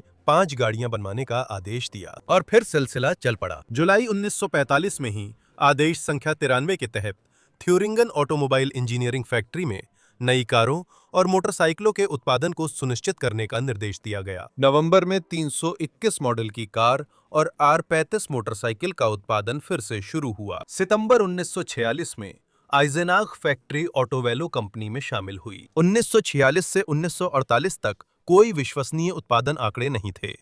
1949 में 4250 गाड़ियां बनाई गईं। 1950 तक ब्रांड को लेकर विवाद पैदा हो गया। जर्मनी के संघीय गणराज्य में स्थित BMW के एक हिस्से, जहां पहले कंपनी का मुख्यालय था, ने खुद को कानूनी उत्तराधिकारी माना और इस बात पर जोर दिया कि जर्मन डेमोक्रेटिक रिपब्लिक में BMW का नाम और लोगो इस्तेमाल करना स्वीकार्य नहीं है। आइजेनाक की फैक्ट्री का नाम बदलकर EMV कर दिया गया और लोगो का रंग सफेद नीले से सफेद लाल कर दिया गया। आगे कई विलय और नाम बदलने से जर्मन डेमोक्रेटिक रिपब्लिक में BMW का नाम एक ब्रांड के रूप में फीका पड़ जाएगा। लेकिन R35 मॉडल इतनी सफल रही कि जर्मन डेमोक्रेटिक रिपब्लिक में 1955 तक ऐसे 80,000 मोटरसाइकिल बनाए गए। अब हम आपको पश्चिमी जर्मनी ले चलते हैं। अगर आपको लगता है वहां सब कुछ अच्छा था तो आप गलत हैं। रक्षा क्षेत्र से जुड़ी सभी उत्पादन इकाइयों, खासकर मितेल वर्क फैक्ट्री, जहां V2 रॉकेट बनते थे, और इंजन व विमान निर्माण से जुड़ी चीजों को तोड़कर विदेश भेजना था। BMW के प्रबंधन और कर्मचारी डर में थे।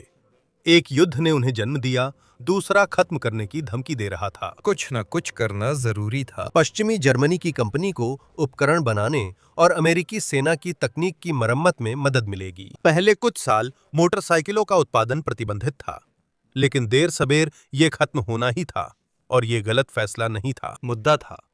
युद्ध के बाद की जर्मनी के आम आदमी के लिए सस्ती और साधारण मोटरसाइकिल चाहिए थी। 1947 में इंजीनियरों ने R10 मोटरसाइकिल का प्रोटोटाइप बनाना शुरू किया। ये मशीन 1948 तक तैयार हो गई थी और ये एक हल्की मोटरसाइकिल थी जिसमें 123 सीसी का 2 stroke twin cylinder opposite engine था, जिसकी पावर 5 हॉर्स पावर थी। हालांकि यह छोटा ऑपोजिट इंजन महंगा था, क्योंकि ऐसी बनावट वाले इंजन सिंगल सिलेंडर या इनलाइन ट्विन से महंगे होते हैं। इसी तरह की क्षमता वाले इंजन के मुकाबले R10 का सीरियल प्रोडक्शन नहीं हुआ और यह केवल एक ही यूनिट में बनाया गया। BMW के पुनरुत्थान की मोटरसाइकिल R24 बनेगी। कंपनी नेतृत्व ने कब्जे वाली प्रशासन से सिर्फ एक सिलेंडर वाली मोटरसाइकिल के उत्पादन की अनुमति प्राप्त की। यह भी R10 मॉडल के सीरियल प्रोडक्शन में न जाने की एक वजह थी। BMW के लोगों ने पुराने प्रोजेक्ट से धूल झाड़ी, पूर्व युद्ध मॉडल R23 को आधार बनाया, इंजन में थोड़ा सुधार किया और दिसंबर 1948 तक R24 के पहले नमूने तैयार हो गए। अगले साल इस मोटरसाइकिल की 10,000 यूनिट्स बिकीं और एक साल बाद 17,000 मोटरसाइकिलें बन चुकी थीं। BMW को 1940 के दशक के अंत में बहुत किस्मत मिली। उन्हें युद्ध के बाद के संकट से उबरने में कामयाबी मिली और वे विदेशी बाजारों में भी घुसने में सफल रहे, खासकर सबसे बड़े बाजार अमेरिका में। और इसमें सिर्फ कंपनी के प्रबंधन की दृढ़ता और कर्मचारियों की मेहनत ही नहीं, बल्कि कुछ और भी मददगार साबित हुआ। अक्सर हमारे आसपास बड़ी घटनाएं हो रही होती हैं। युद्ध के बाद के वर्षों में पश्चिमी जर्मनी में मार्शल योजना शुरू होती है। अंत में इस प्रक्रिया के परिणाम को जर्मन आर्थिक चमत्कार कहा जाएगा। अगर पर्दे के पीछे थोड़ा झांकें तो ये अमेरिका की एक रणनीतिक चाल थी, जिससे सोवियत संघ के खिलाफ एक ताकत खड़ी की जा सके। देश में वित्तीय निवेश आने लगे, जर्मनी के युद्ध पूर्व कर्ज माफ कर दिए गए और जर्मन सामानों के लिए विदेशी बाजार खुल गए। ये प्रक्रिया BMW व अन्य कई कंपनियों के लिए फायदेमंद रही। अर्थव्यवस्था रफ्तार पकड़ रही थी, लोगों की समृद्धि बढ़ रही थी और इसी वजह से मोटरसाइकिल उत्पादन में उल्लेखनीय वृद्धि हुई। उदाहरण के लिए 50 के दशक की शुरुआत में R24 की जगह आई मॉडल R25 ने कंपनी के लिए रिकॉर्ड बिक्री दर्ज की।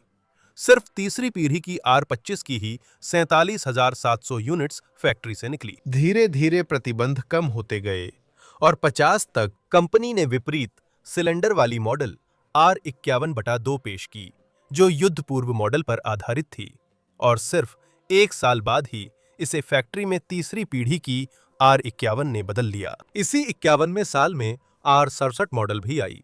ये दिखने में R51 जैसी थी, लेकिन इसमें 600 सीसी का इंजन लगा था। और एक साल बाद जर्मनों ने स्पोर्ट्स मॉडल R68 पेश की। करीब वही 600 सीसी पर ज्यादा कंप्रेशन रेशियो और तकनीकी सुधारों के कारण इंजन अब 26 नहीं बल्कि 35 हॉर्स पावर देता था, जिससे सिंगल मोटरसाइकिल ब्रिटिशों के शब्दों में कहें तो ये 100 मील प्रति घंटा तक जा सकती थी।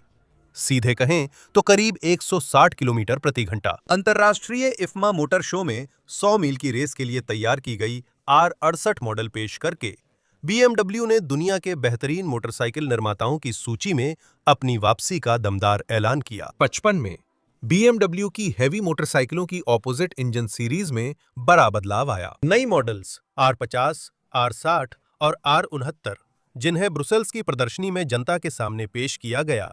55 में पिछले पहिए के लिए प्लंजर सस्पेंशन की जगह स्विंग आर्म का इस्तेमाल किया गया और आगे की तरफ टेलीस्कोपिक फोर्क की जगह भी 2 शॉक एब्जॉर्बर के साथ स्विंग आर्म लगाया गया। ऐसी आगे की सस्पेंशन को अर्ल्स कहा जाता है, जो इसके आविष्कारक अंग्रेज अर्नेस्ट अर्ल्स के नाम पर है। BMW में इसका इस्तेमाल यूं ही नहीं किया गया था। ये भारी थी, पर तेज ब्रेक लगाने पर आगे नहीं झुकती थी और साइडकार गाड़ियों में भी बेहतरीन साबित हुई। इस समाधान ने वाहन की हैंडलिंग क्वालिटी में काफी सुधार लाने में मदद की। 50 के दशक के दूसरे हिस्से की BMW हैंडलिंग में मानक मानी जाती थी। नई मॉडल लाइनअप में सबसे स्पोर्टी R69 के नाम एक बहुत ही दिलचस्प रिकॉर्ड है। 20वीं सदी की शुरुआत से ही अमेरिका में ट्रांसकॉन्टिनेंटल रेस लोकप्रिय रही हैं। 8 जून 1959 को जॉन पेंटन ने BMW R69 पर न्यूयॉर्क से लॉस एंजलिस तक 53 घंटे और 11 मिनट में सफर तय किया, जिससे उन्होंने पिछला रिकॉर्ड 24 घंटे से भी ज्यादा कम कर दिया। उस समय यह एक शानदार उपलब्धि थी, जिसने अच्छी खासी प्रचार भी दिलाई।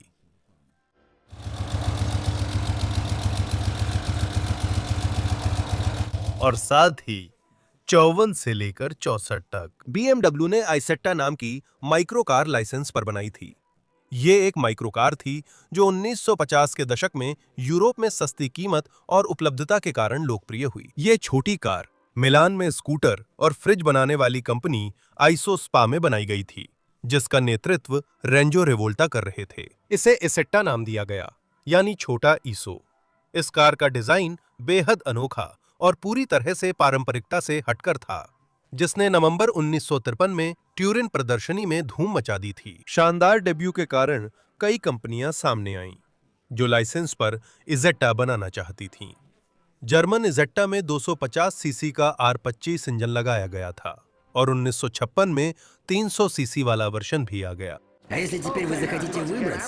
और अगर अब आप बाहर निकलना चाहें। हाँ, मैं समझ गई कि इसमें खास बात क्या है। दरवाजा आगे है, चलो पीछे चलते हैं। ठीक है, और रिवर्स गियर कहाँ है? वो है ही नहीं। युद्ध के बाद जर्मनी धीरे धीरे रेसिंग में लौटी।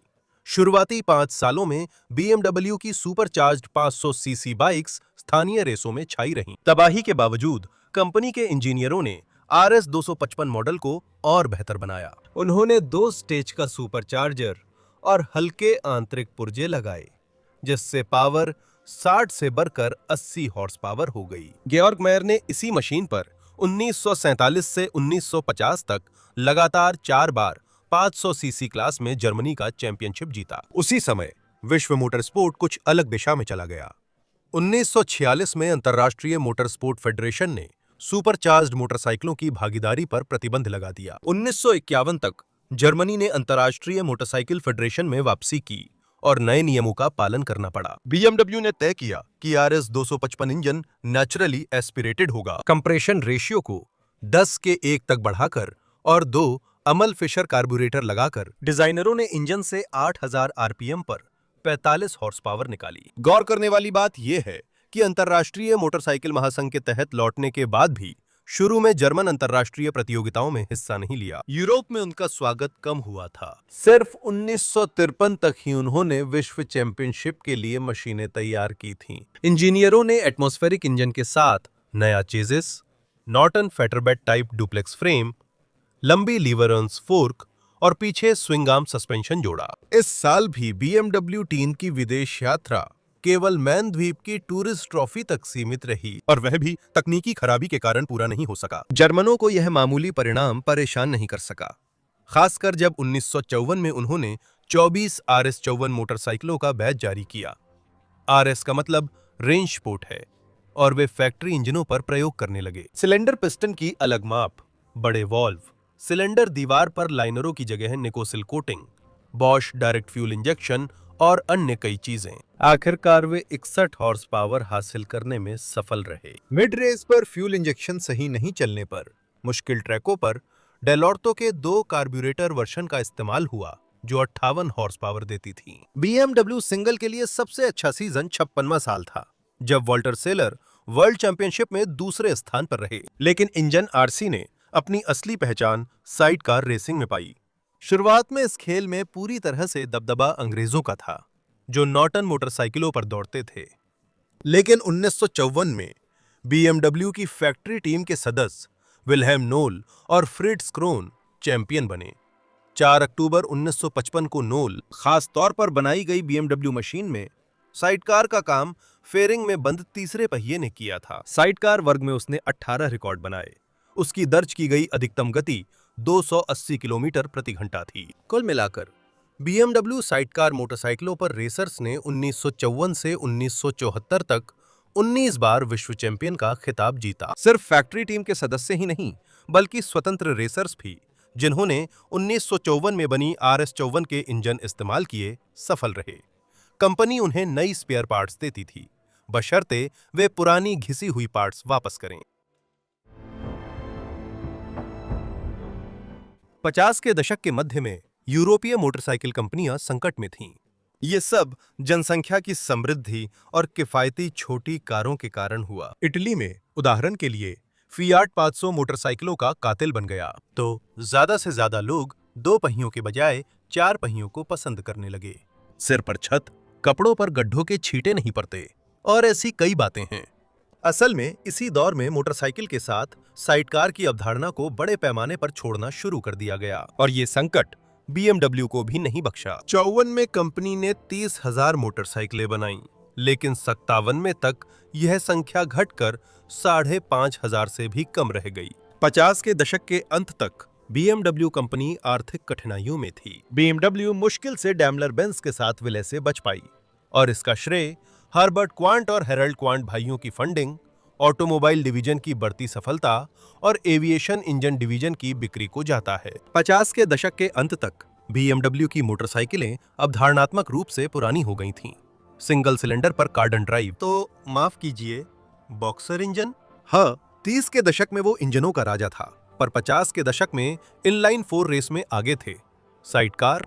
पश्चिमी यूरोप में ऑटोमोबाइल्स बढ़ने पर इसकी जरूरत खत्म हो गई। मोटरसाइकिल बाजार में बदलाव के कारण आखिरी सिंगल सिलेंडर मॉडल जिसमें कार्डन था, उसे 1967 में बंद कर दिया गया। 60 के दशक में कई मोटरसाइकिल चालकों की रुचि ज्यादा स्पोर्टी मॉडल्स में होने लगी। R50 और R60 सेकंड जनरेशन और R69S ये आखिरी मॉडल्स थे जिन पर साइडकार लगाई जा सकती थी। BMW ने मोटरसाइकिल क्षेत्र में 2 चीजों पर दांव लगाया। पहला, उनके पास सेना और पुलिस को टेक्निक सप्लाई करने का बड़ा अनुभव था द्वितीय विश्व युद्ध से पहले, और R51 मॉडल से शुरू होकर वे यूरोप और अमेरिका के कई देशों की पुलिस के लिए गाड़ियां बनाते हैं और ये सैकड़ों हजार यूनिट्स की डील होती है और ये कंपनी की जेब में पक्के पैसे होते हैं। पुलिस में BMW मोटरसाइकिलों की लोकप्रियता सिर्फ उनकी विश्वसनीयता और रौबदार छवि की वजह से नहीं थी। कंपनी गाड़ियों को सर्विस के लिए जरूरी siren, signal lights, luggage rack, crash bar और पेंटिंग आदि से खुद लैस करती थी। आपकी हर फरमाइश, बस पैसे दीजिए सिद्धांत पर कॉन्ट्रैक्ट साइन कर आगे बढ़ते हैं। इसी तरह के रवैये की वजह से कंपनी के इतिहास में BMW मोटरसाइकिलें करीब 150 देशों में सेवा दे चुकी हैं। दूसरा बिंदु जिस पर ध्यान दिया गया, ताकतवर, डायनामिक और साथ ही भरोसेमंद मॉडल्स। 1960 में R50S और R69S आते हैं। इसके अलावा अमेरिकी बाजार के लिए टेलीस्कोपिक फोर्क के साथ R60 UC वर्जन भी था। 69 मॉडल का 600 सीसी इंजन 42 हॉर्स पावर देता था और BMW की सबसे तेज सीरियल मोटरसाइकिल थी जो 175 किलोमीटर प्रति घंटा चल सकती थी। इसी कारण BMW ने अंतर्राष्ट्रीय बाजार में अपनी पकड़ मजबूत की। BMW की बाइक्स न सिर्फ यूरोपीय सड़कों पर चलने लगीं, बल्कि उन्होंने अमेरिकी हाईवे भी जीत लिए। अखबारों ने इस मोटरसाइकिल की तुलना रोल्स रॉयस से की थी। क्या आप मानते हैं कि युद्ध के बाद अपना शहर बसाने वाला कोई आम जर्मन ऐसी बाइक चलाता था? बिल्कुल नहीं। 60 के दशक में बनी ज्यादातर मोटरसाइकिलें संयुक्त राज्य अमेरिका भेजी जाती थीं। वहां जहां पैसा है। हालांकि दूसरे महाद्वीपों पर भी सड़कों पर मोटरसाइकिलें अब ज्यादा दिखने लगी थीं। BMW ब्रांड के लिए एक और बड़ी पब्लिसिटी का कारण बनी। सबसे खास राइड्स में से एक थी डैनी लिस्का की R60 मॉडल पर यात्रा। 1958 में डैनी ने BMW R60 खरीदी और अगले साल जुलाई के आखिर में अलास्का के लिए रवाना हुए और यात्रा शुरू की। वे उत्तर अमेरिका का सफर पूरा कर विराम लेते हैं। फिर 1960 में पत्नी के साथ दक्षिण अमेरिका जाते हैं। 1963-64 में वे यूरोप के लिए निकलते हैं, जहां वे नॉर्डकैप से लेकर जिब्राल्टर तक यूरोप का करीब आधा हिस्सा घूमते हैं और फिर पूरे अफ्रीकी महाद्वीप की यात्रा करते हैं। आखिरकार डैनी और उनकी पत्नी ने लगभग 1,53,000 किलोमीटर की यात्रा की इसी BMW पर। क्या बताने की जरूरत है कि इस यात्रा ने प्रेस में कितना हंगामा मचाया और BMW को कितनी पब्लिसिटी मिली। तो अगर आप भी दुनिया घूमने का सोच रहे हैं, और वो भी एक बार नहीं, तो BMW खरीदिए मॉडल R60। 1969 में मॉडलों की पूरी श्रृंखला को /5 वाली नई सीरीज के साथ पूरी तरह नया किया गया था। इसमें 3 मॉडल शामिल थे, R50, R60 और R75, जिनके इंजन की क्षमता क्रमशः 500, 600 और 750 सीसी थी। इंजन को पूरी तरह नया डिजाइन किया गया और क्रैंकशाफ्ट बियरिंग्स को रोलर से स्लाइडिंग बियरिंग्स में बदला गया। अब कैमशाफ्ट में चेन ड्राइव था और यह क्रैंकशाफ्ट के नीचे स्थित था, न कि इंजन के ऊपरी हिस्से में, ताकि गुरुत्वाकर्षण का केंद्र कम किया जा सके।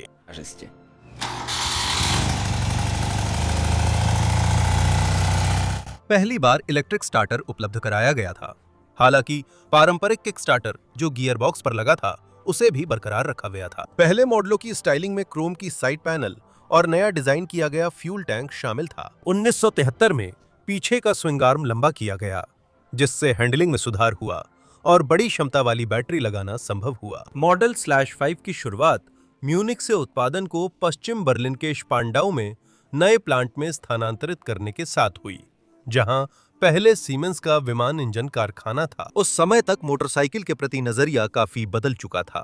अब ज्यादातर मामलों में यह एक शौक और आर्थिक रूप से संपन्न लोगों के लिए खाली समय बिताने का तरीका बन गया था। BMW की सीरीज 5 70 के दशक की शुरुआत में मोटरसाइकिलों से की जाने वाली सभी अपेक्षाएं पूरी करती थीं। बिक्री बढ़ रही थी और मॉडल R75/5 बॉक्सर इंजन वाले मॉडलों में युद्ध पूर्व R12 के बाद सबसे ज्यादा बिकने वाली मोटरसाइकिल बन गई थी। सन 73 में मोटरसाइकिल विभाग अपनी 50वीं वर्षगांठ मना रहा था और इसी साल BMW की 5 लाखवीं मोटरसाइकिल असेंबली लाइन से निकली थी। इसी साल 5वीं की जगह 6ठी पीढ़ी आ गई थी। नई सीरीज में 500 घन सेंटीमीटर इंजन के लिए जगह नहीं थी। अब सबसे छोटी मॉडल 600 सीसी थी, 750 सीसी बनी रही और एक नई 900 सीसी मॉडल R96 जोड़ी गई और उसकी स्पोर्ट्स वर्जन, जिसमें एक अतिरिक्त इंडेक्स था, S स्पोर्ट। आखिरी 2 मॉडल मोटरसाइकिल में बदलावों की प्रतिक्रिया थे। होंडा CB 750 और कावासाकी Z1 ने बाजार में सुपर बाइक के नए मानक तय किए थे। जर्मनों को बड़ी और ताकतवर मोटरसाइकिलों में अपनी स्थिति खोना पसंद नहीं था। कंपनी की बाजार में स्थिति मजबूत करने और खासकर अमेरिकी बाजार में पकड़ बनाने की जिम्मेदारी उत्तरी अमेरिका के सेल्स डायरेक्टर बॉब लुट्स को दी गई थी, और हाँ, स्मूट पर भी, जो बाद में प्रसिद्ध सुजुकी कटाना के डिजाइनर के रूप में जाने गए। नई मॉडल के लिए उन्होंने R75 को आधार बनाया, जिसमें 2 वॉल्व वाला एयर कूल्ड 745 सीसी का ऑपोजिट इंजन था। लड़कों ने सिलेंडर का डायमीटर बढ़ाकर वॉल्यूम 900 सीसी करने का फैसला किया। Standard R90 engine 60 horse power देता था, जबकि स्पोर्ट्स वर्जन में ये 67 हॉर्स पावर तक पहुंच जाता था। मोटरसाइकिलें क्रमशः 187 और 200 किलोमीटर प्रति घंटा की अधिकतम गति तक पहुंचती थीं। और इसके अलावा नए BMW की छवि अपने अनोखे डिजाइन की वजह से बाकी मॉडलों के मुकाबले अलग दिखती थी। हैंडल पर एक बिकनी फेयरिंग लगाई गई थी, जो मोटरसाइकिल को आक्रामक और स्पोर्टी लुक देती थी। अनोखी एरोग्राफिक पेंटिंग, जिसमें डेटोना ऑरेंज और स्मोक ग्रे रंग थे, मोटरसाइकिल को सड़क पर पहचानने लायक बनाती थी। उस समय ये रंग लोकप्रिय थे जब BMW अधिकतर काली मोटरसाइकिलें बनाती थीं। 75वें साल में BMW की सभी मॉडलों से किकस्टार्टर को पूरी तरह हटा दिया गया था। 1 साल बाद तकनीक की अगली 7वीं पीढ़ी आई। BMW R80/7 मॉडल पेश की गई, जिसमें इंजन की क्षमता 800 घन सेंटीमीटर थी, और BMW R90/6 और BMW R90S मॉडल की जगह R100/7 BMW R100S और BMW R100 RS ने ली, जिनमें इंजन की क्षमता 1 लीटर थी। आखिरी मॉडल में फुल फेयरिंग डिजाइन थी और ये 68 हॉर्स पावर देती थी। बाद में R100 सीरीज में R100T, ट्यूरिंग, R100 RT और R100 CS वर्जन भी शामिल हो गए। Classic sport. BMW के लिए तेज और दमदार जापानी 4 सिलेंडर बाइकों से मुकाबला करना आसान नहीं था, लेकिन जर्मन तकनीक लंबी यात्राओं में आराम, भरोसेमंदी और इंजन की लो एंड टॉर्क के साथ लचीलापन देकर ग्राहकों को आकर्षित करती थी। 1978 में 2 मॉडल पेश किए गए थे, अगर यूं कहें तो शुरुआती और मिड लेवल, R45 और R65। पहला मॉडल बड़ी मॉडल्स की छोटी कॉपी थी, लेकिन इसका डिजाइन ज्यादा तीखा और कोणीय था, जबकि दूसरा मॉडल मिडिल क्लास था और R80 के चेसिस पर आधारित था। यह तकनीक शुरुआती मोटरसाइकिल चालकों के लिए बनाई गई थी।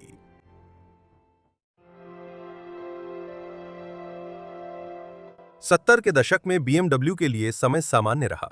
हालांकि तब जापानी इनलाइन 4 मोटरसाइकिलों का दबदबा बढ़ रहा था। कंपनी की वित्तीय स्थिति ठीक थी और प्रबंधन ने रेसिंग में भाग लेने का फैसला किया। रोड रेसिंग में ऑपोजिट इंजन का प्रदर्शन घटने पर तय हुआ कि वे ऑफ-रोडिंग पर ध्यान देंगे, खासकर हल्की R75/5 मोटरसाइकिल पर। हर्बर्ट शेक ने लगातार 3 साल 70 से 72 तक जर्मनी चैंपियनशिप में 500 घन सेंटीमीटर से अधिक वर्ग में जीत हासिल की और प्रसिद्ध 6 डेज रेस में 71 और 73 में 2 स्वर्ण पदक जीते। उन वर्षों में ऑफ रोड रेस में हल्के 2 स्ट्रोक सिंगल सिलेंडर इंजन वाली मोटरसाइकिलें हावी थीं, लेकिन भारी जर्मन मोटरसाइकिलों के ऑपोजिट इंजन में भी संभावनाएं थीं। 1979 में BMW ने जर्मन ऑफ रोड चैंपियनशिप जीत ली। ये आने वाले वर्षों में रैली रेसिंग में इस ब्रांड की सफल यात्रा की शुरुआत बन जाती है। 70 के दशक के अंत में रैली प्रतियोगिताएं लोकप्रिय होने लगीं। आज की सबसे प्रसिद्ध डकार रैली पहली बार दिसंबर 1979 के अंत और जनवरी 1980 की शुरुआत में आयोजित हुई थी। शुरुआत में यह माना जाता था कि इस तरह की रेस में मध्यम इंजन क्षमता और कम वजन वाली मोटरसाइकिल ही जीत सकती है। कोई नहीं सोच सकता था कि जर्मन हाथी, जिनके सिलेंडर साइड में निकले थे, सफलतापूर्वक प्रदर्शन कर सकते हैं। लेकिन 1981, 1983, 1984 और 1985 में डकार में 4 जीतें इसका उल्टा साबित करती हैं। सन 1980 में BMW ने वास्तव में ड्यूल पर्पस मोटरसाइकिल क्लास या कहें टूर एंड्यूरो का आविष्कार किया। R80 GS BMW के लिए इंजीनियर र्यूडिगर गुड्शे द्वारा डिजाइन किया गया था, जो अंतर्राष्ट्रीय 6 डे रेस के सफल प्रतिभागी थे और अपने खास तौर पर मॉडिफाइड R75/5 पर रेस करते थे। GS का मतलब है गेलेंडर स्ट्रासे, यानी जर्मन में सीधा अनुवाद करें तो ऑफ रोड और रोड। सन 1987 में इंडेक्स को बिना स्लैश के लिखना शुरू किया गया और इसका अर्थ थोड़ा बदल गया। अब GS का मतलब था गेलेंडे स्पोर्ट, यानी ऑफ रोड स्पोर्ट। मुझे एक और व्याख्या भी मिली थी, जो थी जेंटलमैन स्क्रैम्बलर, लेकिन मुझे इस शब्द को लेकर संदेह है। खैर, कोई बात नहीं। R80 GS को 800 सीसी के इंजन से लैस किया गया था, जिसकी पावर 50 हॉर्स पावर थी। इंजन R80/7 से लिया गया था, लेकिन इसमें सिलेंडरों पर निकासिल कोटिंग का इस्तेमाल किया गया, जिससे वजन कम हो गया। इस मॉडल में ज्यादा ग्राउंड क्लीयरेंस, लंबी सस्पेंशन ट्रैवल और ऑफ रोड साइज के पहियों के साथ पहली बार मोनोलीवर टाइप सस्पेंशन लगाया गया था। BMW को पहले ही ऑफ रोड प्रतियोगिताओं में सफलता मिल चुकी थी और साथ ही उनके पास 6 डे रेस में कई सालों का अनुभव भी था, और नई मॉडल को किसी भव्य इवेंट में प्रचारित किए बिना उसका परीक्षण न करना माफी के काबिल नहीं था। पेरिस डकार रैली 1981 में हुबर एरियोल ने खास तौर पर तैयार किए गए R80 GS मोटरसाइकिल पर जीत हासिल की थी। अगले साल बवेरियाई टीम होंडा से हार गई, लेकिन 1983 में हुबेर एरियोल ने फिर से 870 सीसी वर्जन R80 GS पर अपनी सफलता दोहराई। गैस्टन राय ने 1984 में R80 GS पर डकार जीता और 1985 में इंजन की क्षमता बढ़ाकर 1000 सीसी कर दी गई थी और पावर 75 हॉर्स पावर तक पहुंच गई थी, और राय ने फिर से जीत हासिल की। ये एक जबरदस्त सफलता थी जिसने R80GS को बेस्ट सेलर बना दिया। 80 के दशक में रैली बहुत लोकप्रिय थी। जब एक आम मोटरसाइकिल प्रेमी ने टीवी पर देखा कि रेसर कठिन परिस्थितियों में सहारा के रेगिस्तान और पत्थरों को पार कर रहे हैं, तो वह क्या चाहता था? वो उस एड्रेनलिन का थोड़ा सा हिस्सा भी पाना चाहता था। अधिकतर लोगों के लिए इतना काफी था कि वे सड़क छोड़कर पहली कच्ची सड़क पर चलें, जिससे उन्हें उत्साह और पीठ पर पसीना महसूस हो। और जो मोटरसाइकिल चालक थोड़े ज्यादा अनुभवी थे, उनके लिए यह एक रोमांचक यात्रा थी जिसमें रोमांच के तत्व थे और सफर सिर्फ आम सड़कों तक सीमित नहीं था। और इसमें मदद के लिए BMW R80GS होना चाहिए था, जिसने डकार में 4 बार जीत दर्ज की थी। BMW ने नए मॉडल का प्रचार बहुत समझदारी से किया। कंपनी ने मोटरसाइकिल के लिए कई अतिरिक्त पुर्जे पेश किए, जिसमें 19 और आधा लीटर की जगह 32 लीटर का टैंक शामिल था। गस्टोन राय के हस्ताक्षर के साथ एकल seat, stainless steel exhaust system, luggage systems और इसी तरह की चीजें। इसका मतलब था कि पहली बार मोटरसाइकिल निर्माता ने फैक्ट्री से सीधे उपभोक्ता को एक ऐसी मोटरसाइकिल पेश की जो यात्रा और ऑफ रोड रोमांच के लिए पूरी तरह तैयार थी। और 1984 में अपनी जीत के सम्मान में कंपनी ने एक special series road R80GS Paris डकार लॉन्च की। इन मोटरसाइकिलों की खासियत थी कि इनमें रेसिंग तकनीक की तरह बड़ा फ्यूल टैंक था। ये कहा जा सकता है कि ये आज की एडवेंचर नाम वाली GS बाइकों का परदादा था। सन 80 से सन 87 तक इस मॉडल की 21,860 मोटरसाइकिलें कन्वायर से उतारी गईं और BMW की GS सीरीज की शुरुआत हो गई। अब तक BMW के लिए बड़े आरामदायक Enduro touring segment motorcycle business के सबसे अहम हिस्सों में से एक है। 1986 में R80GS के साथ R100GS भी जुड़ गया, जिसमें 1 लीटर का इंजन था, और 1987 में R80GS की जगह R65GS ने ले ली। साल 2009 तक BMW ने GS सीरीज के 5 लाख मोटरसाइकिल बना लिए थे। ये एक सफलता थी। ये BMW के मार्केटिंग विशेषज्ञों की मेहनत का नतीजा है, जिन्होंने इस वंडर मोटरसाइकिल को धरती के विशाल विस्तारों को जीतने वाली वंडर मोटरसाइकिल के रूप में प्रचारित किया। इसमें तकनीक और बाहरी घटनाओं का भी योगदान रहा। यूएन मैकग्रेगर और चार्ली बूरमैन की वे यात्राएं भी कम अहम नहीं थीं, जिन्हें लॉन्ग वे राउंड सीरीज में बड़े ध्यान से दर्ज किया गया था। ये दोनों R1150GS पर यात्रा कर रहे थे। प्रोजेक्ट शुरू होने से पहले टीम तय कर रही थी कि BMW या KTM में से किसके साथ कॉन्ट्रैक्ट करें। आखिरकार उन्होंने KTM चुना, लेकिन प्रोजेक्ट शुरू होने से कुछ महीने पहले KTM ने सहयोग से मना कर दिया, ये कहते हुए कि साइबेरिया के इलाके में रूट पार करना संभव नहीं है। आखिरकार BMW के साथ कॉन्ट्रैक्ट हुआ, जिसमें 3 मॉडिफाई की गई R1150GS देने की बात थी ताकि मिशन सफल हो सके। बाकी ब्रांड्स के पास BMW को टक्कर देने और हिस्सेदारी बढ़ाने के अलावा विकल्प नहीं था। सड़क तकनीक में BMW को बदलावों का सामना करना पड़ा, क्योंकि जापानी मोटरसाइकिलों का दबाव सड़क और स्पोर्ट्स सेगमेंट में बढ़ रहा था। 70 के दशक के मध्य में BMW ने नई फ्लैगशिप मॉडल्स में 4 सिलेंडर ऑपोजिट इंजन लगाने का विचार किया था। 75 तक होंडा गोल्डविंग 1000 मोटरसाइकिल इसी इंजन कॉन्फ़िगरेशन के साथ जनता के सामने आई, और BMW की ऐसी तकनीक किसी भी हालत में सेकेंडरी ही लगती। डिजाइन को आर्काइव करना पड़ा और दूसरे समाधान ढूंढने पड़े। साल 1977 में 28 साल के इंजीनियर जोसेफ फ्रिट्जनवेंगर ने प्यूजो 104 की इनलाइन कार इंजन के साथ एक मोटरसाइकिल का प्रोटोटाइप बनाया, जिसमें इंजन को लंबवत लगाया गया था। लेकिन जुगाल इंजीनियरों को यह पसंद नहीं आया, क्योंकि कार इंजन वाली मोटरसाइकिल भारी और मुश्किल से मुड़ती थी। 1979 की शुरुआत में BMW मोटोराड का नेतृत्व एबरहार्ड सारफर्ट ने संभाला, जिन्होंने तुरंत जरूरी लोगों को फटकार लगाई और प्रोजेक्ट आगे बढ़ने लगा। 250 लोगों की टीम को ऐसा इंजन विकसित करने का काम सौंपा गया, जिसकी ताकत कम से कम 90 हॉर्स पावर हो और ईंधन की बचत प्रतियोगियों के स्तर पर बनी रहे। कार्बोरेटर की जगह बॉश इंजेक्शन सिस्टम अपनाया गया और 8 वॉल सिलेंडर हेड चुना गया। साथ ही 2 कैमशाफ्ट रखे ताकि भविष्य में 16 वॉल का विकल्प रहे। इन प्रयासों की बदौलत 1982 में पेरिस प्रदर्शनी में BMW के 100 मॉडल का डेब्यू हुआ। ये वो मोटरसाइकिल थी जिसमें BMW ने पहली बार बॉक्सर इंजन की अवधारणा को छोड़कर कुछ नया अपनाया। इंजन फ्रेम में लंबाई की दिशा में रखा गया था और ये साइड में लेटा हुआ था। क्रैंकशाफ्ट दाईं ओर था और सिलेंडर बाईं ओर की तरफ थे। इंजन की स्वीकार्य लंबाई और उसी के अनुसार मोटरसाइकिल की लंबाई और व्हील बेस बनाए रखने के लिए सिलेंडरों का व्यास छोटा रखा गया था 67 मिलीमीटर और पिस्टन की स्ट्रोक 70 मिलीमीटर थी।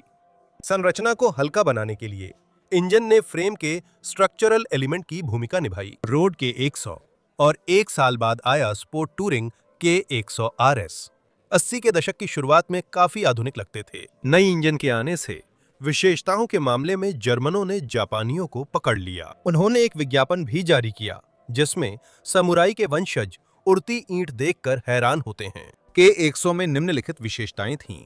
पावर 90 हॉर्स पावर, वजन 239 किलोग्राम, अधिकतम गति 220 किलोमीटर प्रति घंटा और 0 से 100 तक की रफ्तार 4.3 सेकंड में। ये अच्छा था, लेकिन ना तो पर्याप्त स्पोर्टी था और ना ही टूरिंग के लिए पर्याप्त। इसलिए बेसिक मॉडल यूं कहे तो मार्केट में नहीं चला, लेकिन के 100 RS वर्जन बेस्ट सेलर बन गया। सिर्फ 84 में ही के सीरीज के 30,000 से ज्यादा मोटरसाइकिलें बिक गई थीं। के 100 को इंजन के अनोखे सेटअप के कारण उड़ती हुई ईंट उपनाम मिल गया था। 85 में शुरुआती स्तर की मॉडल के तौर पर BMW के 75 को जोड़ा गया था। के 75 को इनलाइन 3 सिलेंडर इंजन के साथ लैस किया गया था, जिसकी क्षमता 750 घन सेंटीमीटर थी और यह BMW का पहला इंजन था जिसमें बैलेंसिंग शाफ्ट था।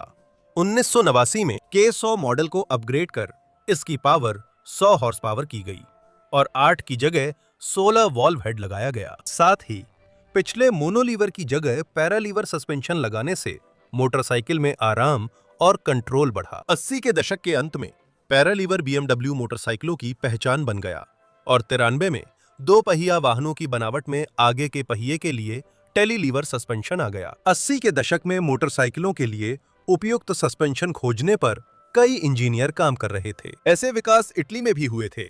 मसलन मोटो गुजी और टेलीलीवर जैसी मिलती जुलती प्रणालियां फ्रांस के क्लोद फियोर और स्कॉटलैंड के नॉर्मन होसाक ने भी बनाई थीं। खासकर BMW ने होसाक की तकनीकें अपनाई। 1988 में BMW ने K1 मॉडल पेश किया, जो लंबे समय बाद उनकी पहली स्पोर्ट्स बाइक थी। इस मोटरसाइकिल का फेयरिंग और साहसी डिजाइन खास था, लेकिन भारीपन के चलते ये सड़कों पर कोई खास दबदबा नहीं बना सकी और 1992 में होंडा फायरब्लेड जैसी मोटरसाइकिल के आने से K1 का दौर खत्म हो गया। जब K100 सीरीज तकनीकी तौर पर पुरानी पड़ गई तो 1992 में उसकी जगह K1100 सीरीज ने ले ली, जिसमें बड़ा इंजन था, लेकिन वो भी कानून द्वारा सीमित 100 हॉर्स पावर ही देता था।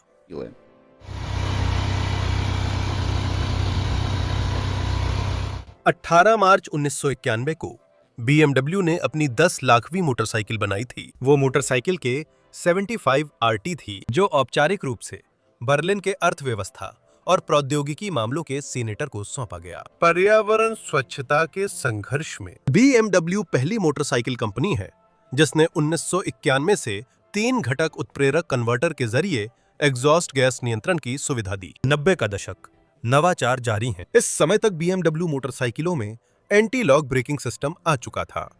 R80 और R100 मॉडलों के साथ इन इंजनों की कूलिंग सिर्फ हवा से होती थी और इन्हें कुछ लोग एयर हेड कहते हैं। 1992-93 में 1100 सीसी का इंजन आया, जिसमें एयर ऑयल कूलिंग था, जिसे ऑयल हेड कहा जाता है।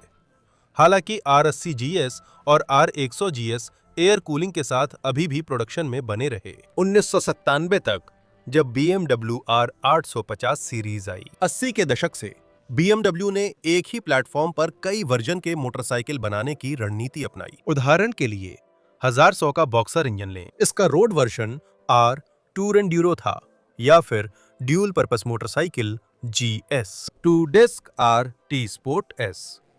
93 में लंबे अंतराल के बाद एक सिलेंडर वाली मॉडल F650 ST स्ट्राडा आई। ये BMW का पहला मोटरसाइकिल था जिसमें चेन रियर ड्राइव था। 1 साल बाद F650 फंड्यूरो वर्जन आया।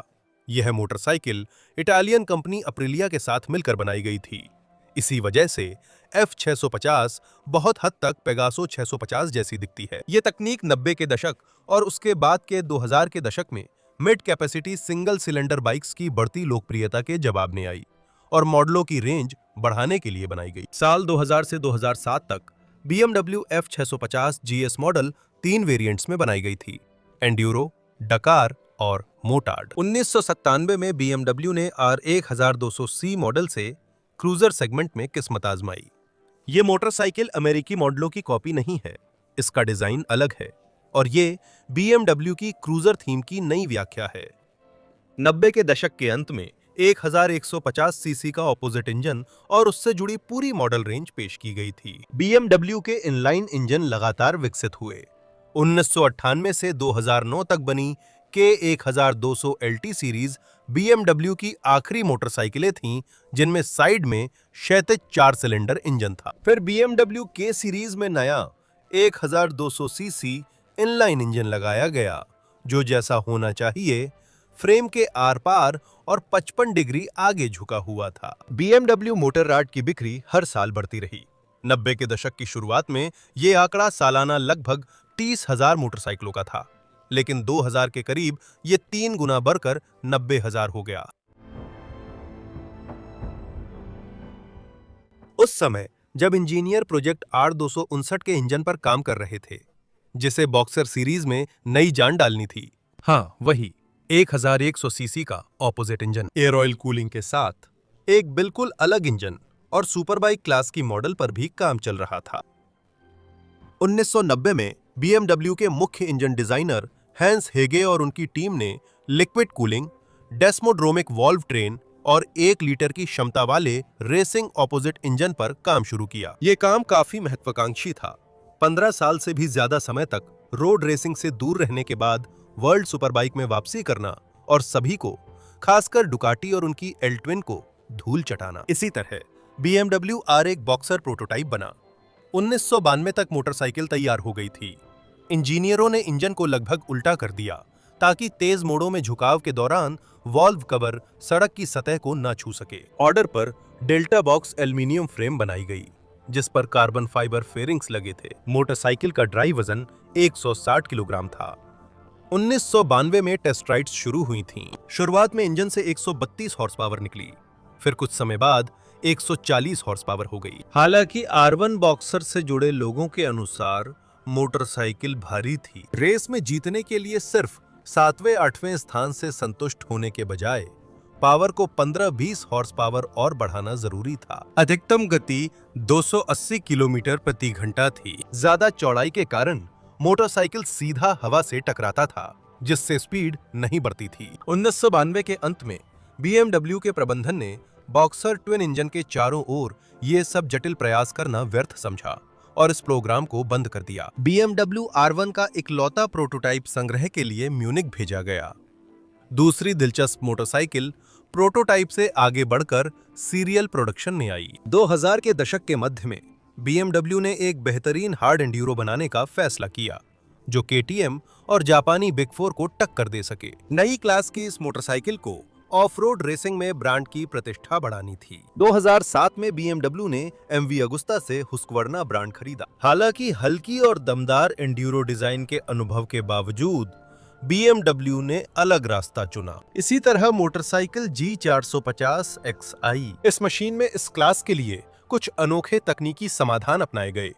सीट के नीचे फ्यूल टैंक, स्विंग आर्म की धुरी को ड्राइव स्प्रोकेट के साथ जोड़ना, जिससे सस्पेंशन के काम करते समय चेन ढीली या टाइट नहीं होती थी। मोटरसाइकिल की फ्रेम अनोखी थी और इंजन में क्लच क्रैंक शाफ्ट पर लगा था, प्राइमरी शाफ्ट पर नहीं। BMW इंजीनियरों ने आदर्श एंड्यूरो बनाने में शानदार मेहनत की। हालांकि G450X में कई शुरुआती समस्याएं थीं और राइडर्स इसकी खास हैंडलिंग को लेकर शिकायत करते थे। आखिरकार ये मॉडल ज्यादा लोकप्रिय नहीं हो सका और इसका उत्पादन 2010 में बंद कर दिया गया। हालांकि इस मोटरसाइकिल के समाधान बाद की BMW तकनीक में शामिल हो गए। विशेष रूप से सीट के नीचे फ्यूल टैंक बाद में F सीरीज की मॉडलों में देखा जा सकता है। 2008 में F परिवार को BMW का पहले कभी न इस्तेमाल हुआ इंजन मिला।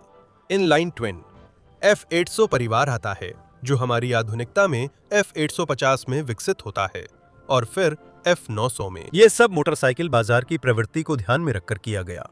2000 के दशक में BMW ने स्कूटरों में भी खुद को आजमाया। इसी दौरान कंपनी ने एकमात्र मॉडल पेश किया, जो काफी असामान्य BMW C1 था। BMW का मकसद C1 बनाते समय था कि शहरी भीड़ में कार चलाने वाले इस स्कूटर का उपयोग करें। इसका विचार था कि मोटरसाइकिल जैसी फुर्ती और हर जगह जाने की क्षमता मिले, लेकिन खतरों या समस्याओं के बिना। C1 एक बंद स्कूटर था जो उपयोगकर्ता को अतिरिक्त सुरक्षा और खराब मौसम से बचाव प्रदान करता था। चालक कार जैसी सीट पर बैठता था, जिसमें 4 बिंदुओं वाला सीट बेल्ट होता था। साल 2000 में पेश किया गया यह स्कूटर पूरे यूरोप में उपलब्ध था, लेकिन इसकी बिक्री निराशाजनक रही और C1 का उत्पादन बंद कर दिया गया। साल 2009 में C1E का इलेक्ट्रिक वर्जन एक कॉन्सेप्ट के रूप में पेश किया गया था। साल 2004 तक बॉक्सर ट्विन इंजन विकसित हो चुका था। R1200 सीरीज की मोटरसाइकिलें आईं। ये वही पुराना ऑयल हेड इंजन था जिसका क्षमता बढ़ाकर 1170 घन सेंटीमीटर कर दिया गया था, और काफी लंबे समय तक BMW ने इस इंजन में कोई खास बदलाव नहीं किया। सिर्फ 2013 में ही इसे लिक्विड कूलिंग सिस्टम पर लाया गया। 2000 के दशक के अंत में K सीरीज की रेंज अपडेट हुई। 2008-2009 तक आते आते इनलाइन 4 इंजन की क्षमता बढ़कर 1300 सीसी हो गई थी, और कुछ साल बाद 2011 में K सीरीज में 2 6 सिलेंडर टूरिंग मॉडल जोड़े गए, BMW K1600 GT और BMW K1600 GT L। पहला ग्रैंड टूरर, दूसरा लग्स टूरर।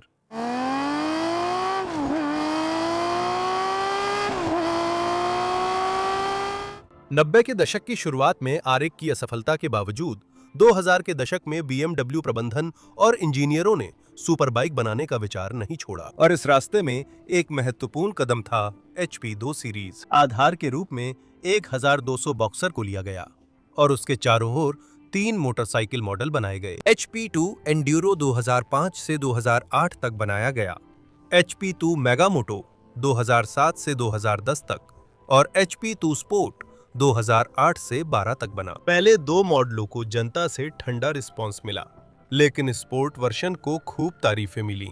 HP2 स्पोर्ट प्रोजेक्ट के प्रमुख गेरहार्ड लिंडनर खुद ही पहले रेसर थे और उन्हें बहुत अच्छी तरह पता था कि HP के डेवलपमेंट को किस दिशा में जाना चाहिए। लक्ष्य पहले से कहीं ज्यादा महत्वाकांक्षी था, इतिहास में अब तक का सबसे तेज और सबसे एडवांस्ड बॉक्सर इंजन वाला मोटरसाइकिल बनाना। वे 199 किलोग्राम वजन वाली ऐसी मशीन बनाने में सफल रहे जिसकी अधिकतम पावर 133 हॉर्स पावर थी। साल 2018 तक ये इंजन BMW का सबसे पावरफुल बॉक्सर इंजन बना रहा। HP2 स्पोर्ट का मकसद ज्यादा बिक्री हासिल करना नहीं था। असली सुपर बाइक बनाने से पहले कई तकनीकों को आजमाना जरूरी था। साथ ही HP2 बनाने के बाद इंजीनियरों की टीम का मनोबल भी बहुत ऊंचा था। म्यूनिख में अप्रैल 2008 में BMW ने एक स्पोर्ट्स मॉडल पेश किया जो दुनिया के सबसे बेहतरीन स्पोर्ट बाइकों के साथ बराबरी से मुकाबला कर सकता है। यह S1000 RR है। लीटर का उत्पादन 2009 में शुरू हुआ था। S1000 RR की डायनामिक विशेषताएं शानदार साबित हुईं, क्योंकि इसमें अपने वर्ग का रिकॉर्ड तोड़ शक्तिशाली इंजन है, 193 हॉर्स पावर, और तीसरी पीढ़ी से शुरू होकर जो 2015 में आई थी, इसमें 199 हॉर्स पावर है। इतनी क्षमता काफी थी कि 0 से 100 किलोमीटर प्रति घंटा की रफ्तार सिर्फ 3 सेकंड में पकड़ ले और अधिकतम गति 299 किलोमीटर प्रति घंटा तक पहुंच जाए। 2010 के मास्टर सुपर बाइक की तुलना परीक्षण में मोटरसाइकिल ने 1 किलोमीटर की दूरी स्थिर अवस्था से सिर्फ 18 और आधा सेकंड में पूरी कर ली और 285 किलोमीटर प्रति घंटा की रफ्तार हासिल की। क्लासिक दूरी क्वार्टर माइल 10.1 सेकंड में पूरी की गई और फिनिश लाइन पर स्पीड 235 किलोमीटर प्रति घंटा थी। जर्मन मैगजीन मोटोराड ने सबसे powerful litre class sports bikes की तुलना कर टेस्ट किए और S1000 RR सबसे डायनामिक मोटरसाइकिल साबित हुई, जिसने 305 किलोमीटर प्रति घंटा की स्पीड पकड़ी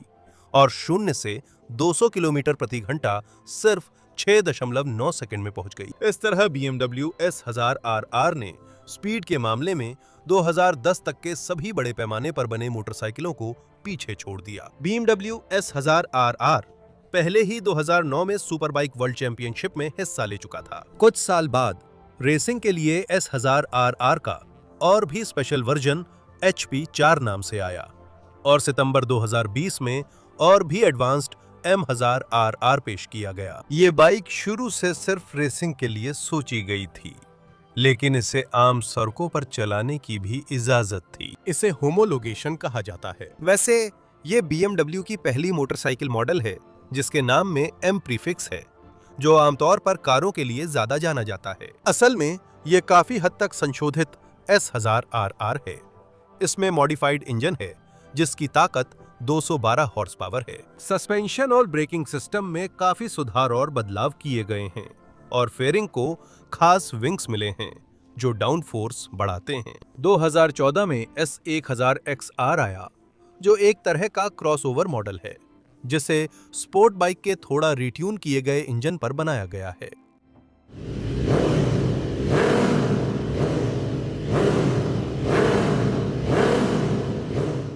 नई सदी में BMW मोटरसाइकिलों की बिक्री बढ़ती रही। 2010 में 98,000 मोटरसाइकिलें बिकी थीं और 2016 में 1,45,000। इसी दौरान R सीरीज ने 2016 में बेची गई सभी BMW मोटरसाइकिलों में से 53.6% हिस्सा बनाया। मॉडलों में सबसे ज्यादा बिकने वाला R1200 GS रहा, जो सभी BMW मोटरसाइकिलों का 17% था।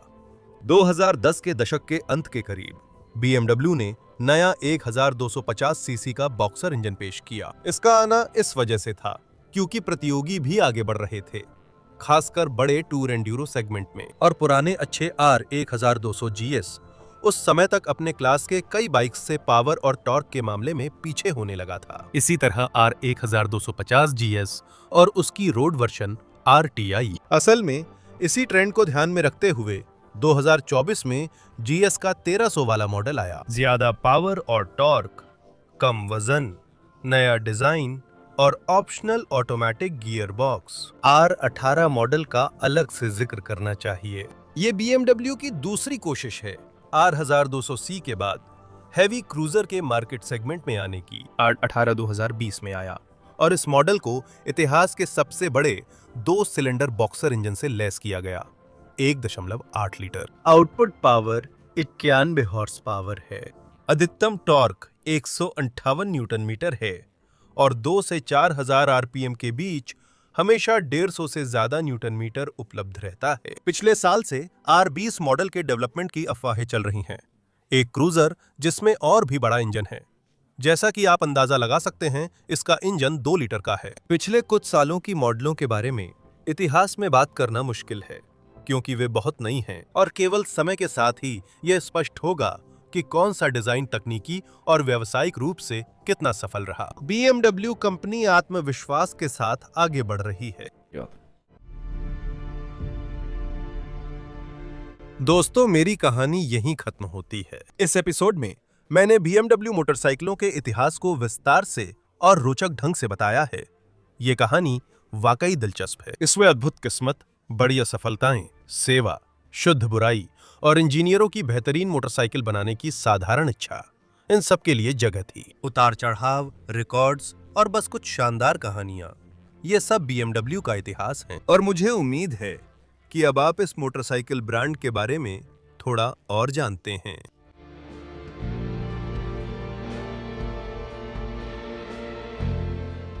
ऐसे एपिसोड्स के लिए मुझे कड़ी मेहनत करनी पड़ती है और मैं सब कुछ अकेले करता हूं, लेकिन आपकी support, views, reactions, subscriptions, reposts, comments और डोनेशन से ही ये संभव है। अगर आपको ये सामग्री पसंद आई हो तो कृपया मेरे काम को सपोर्ट करें। आपके साथ था चैनल क्रॉस मोटो।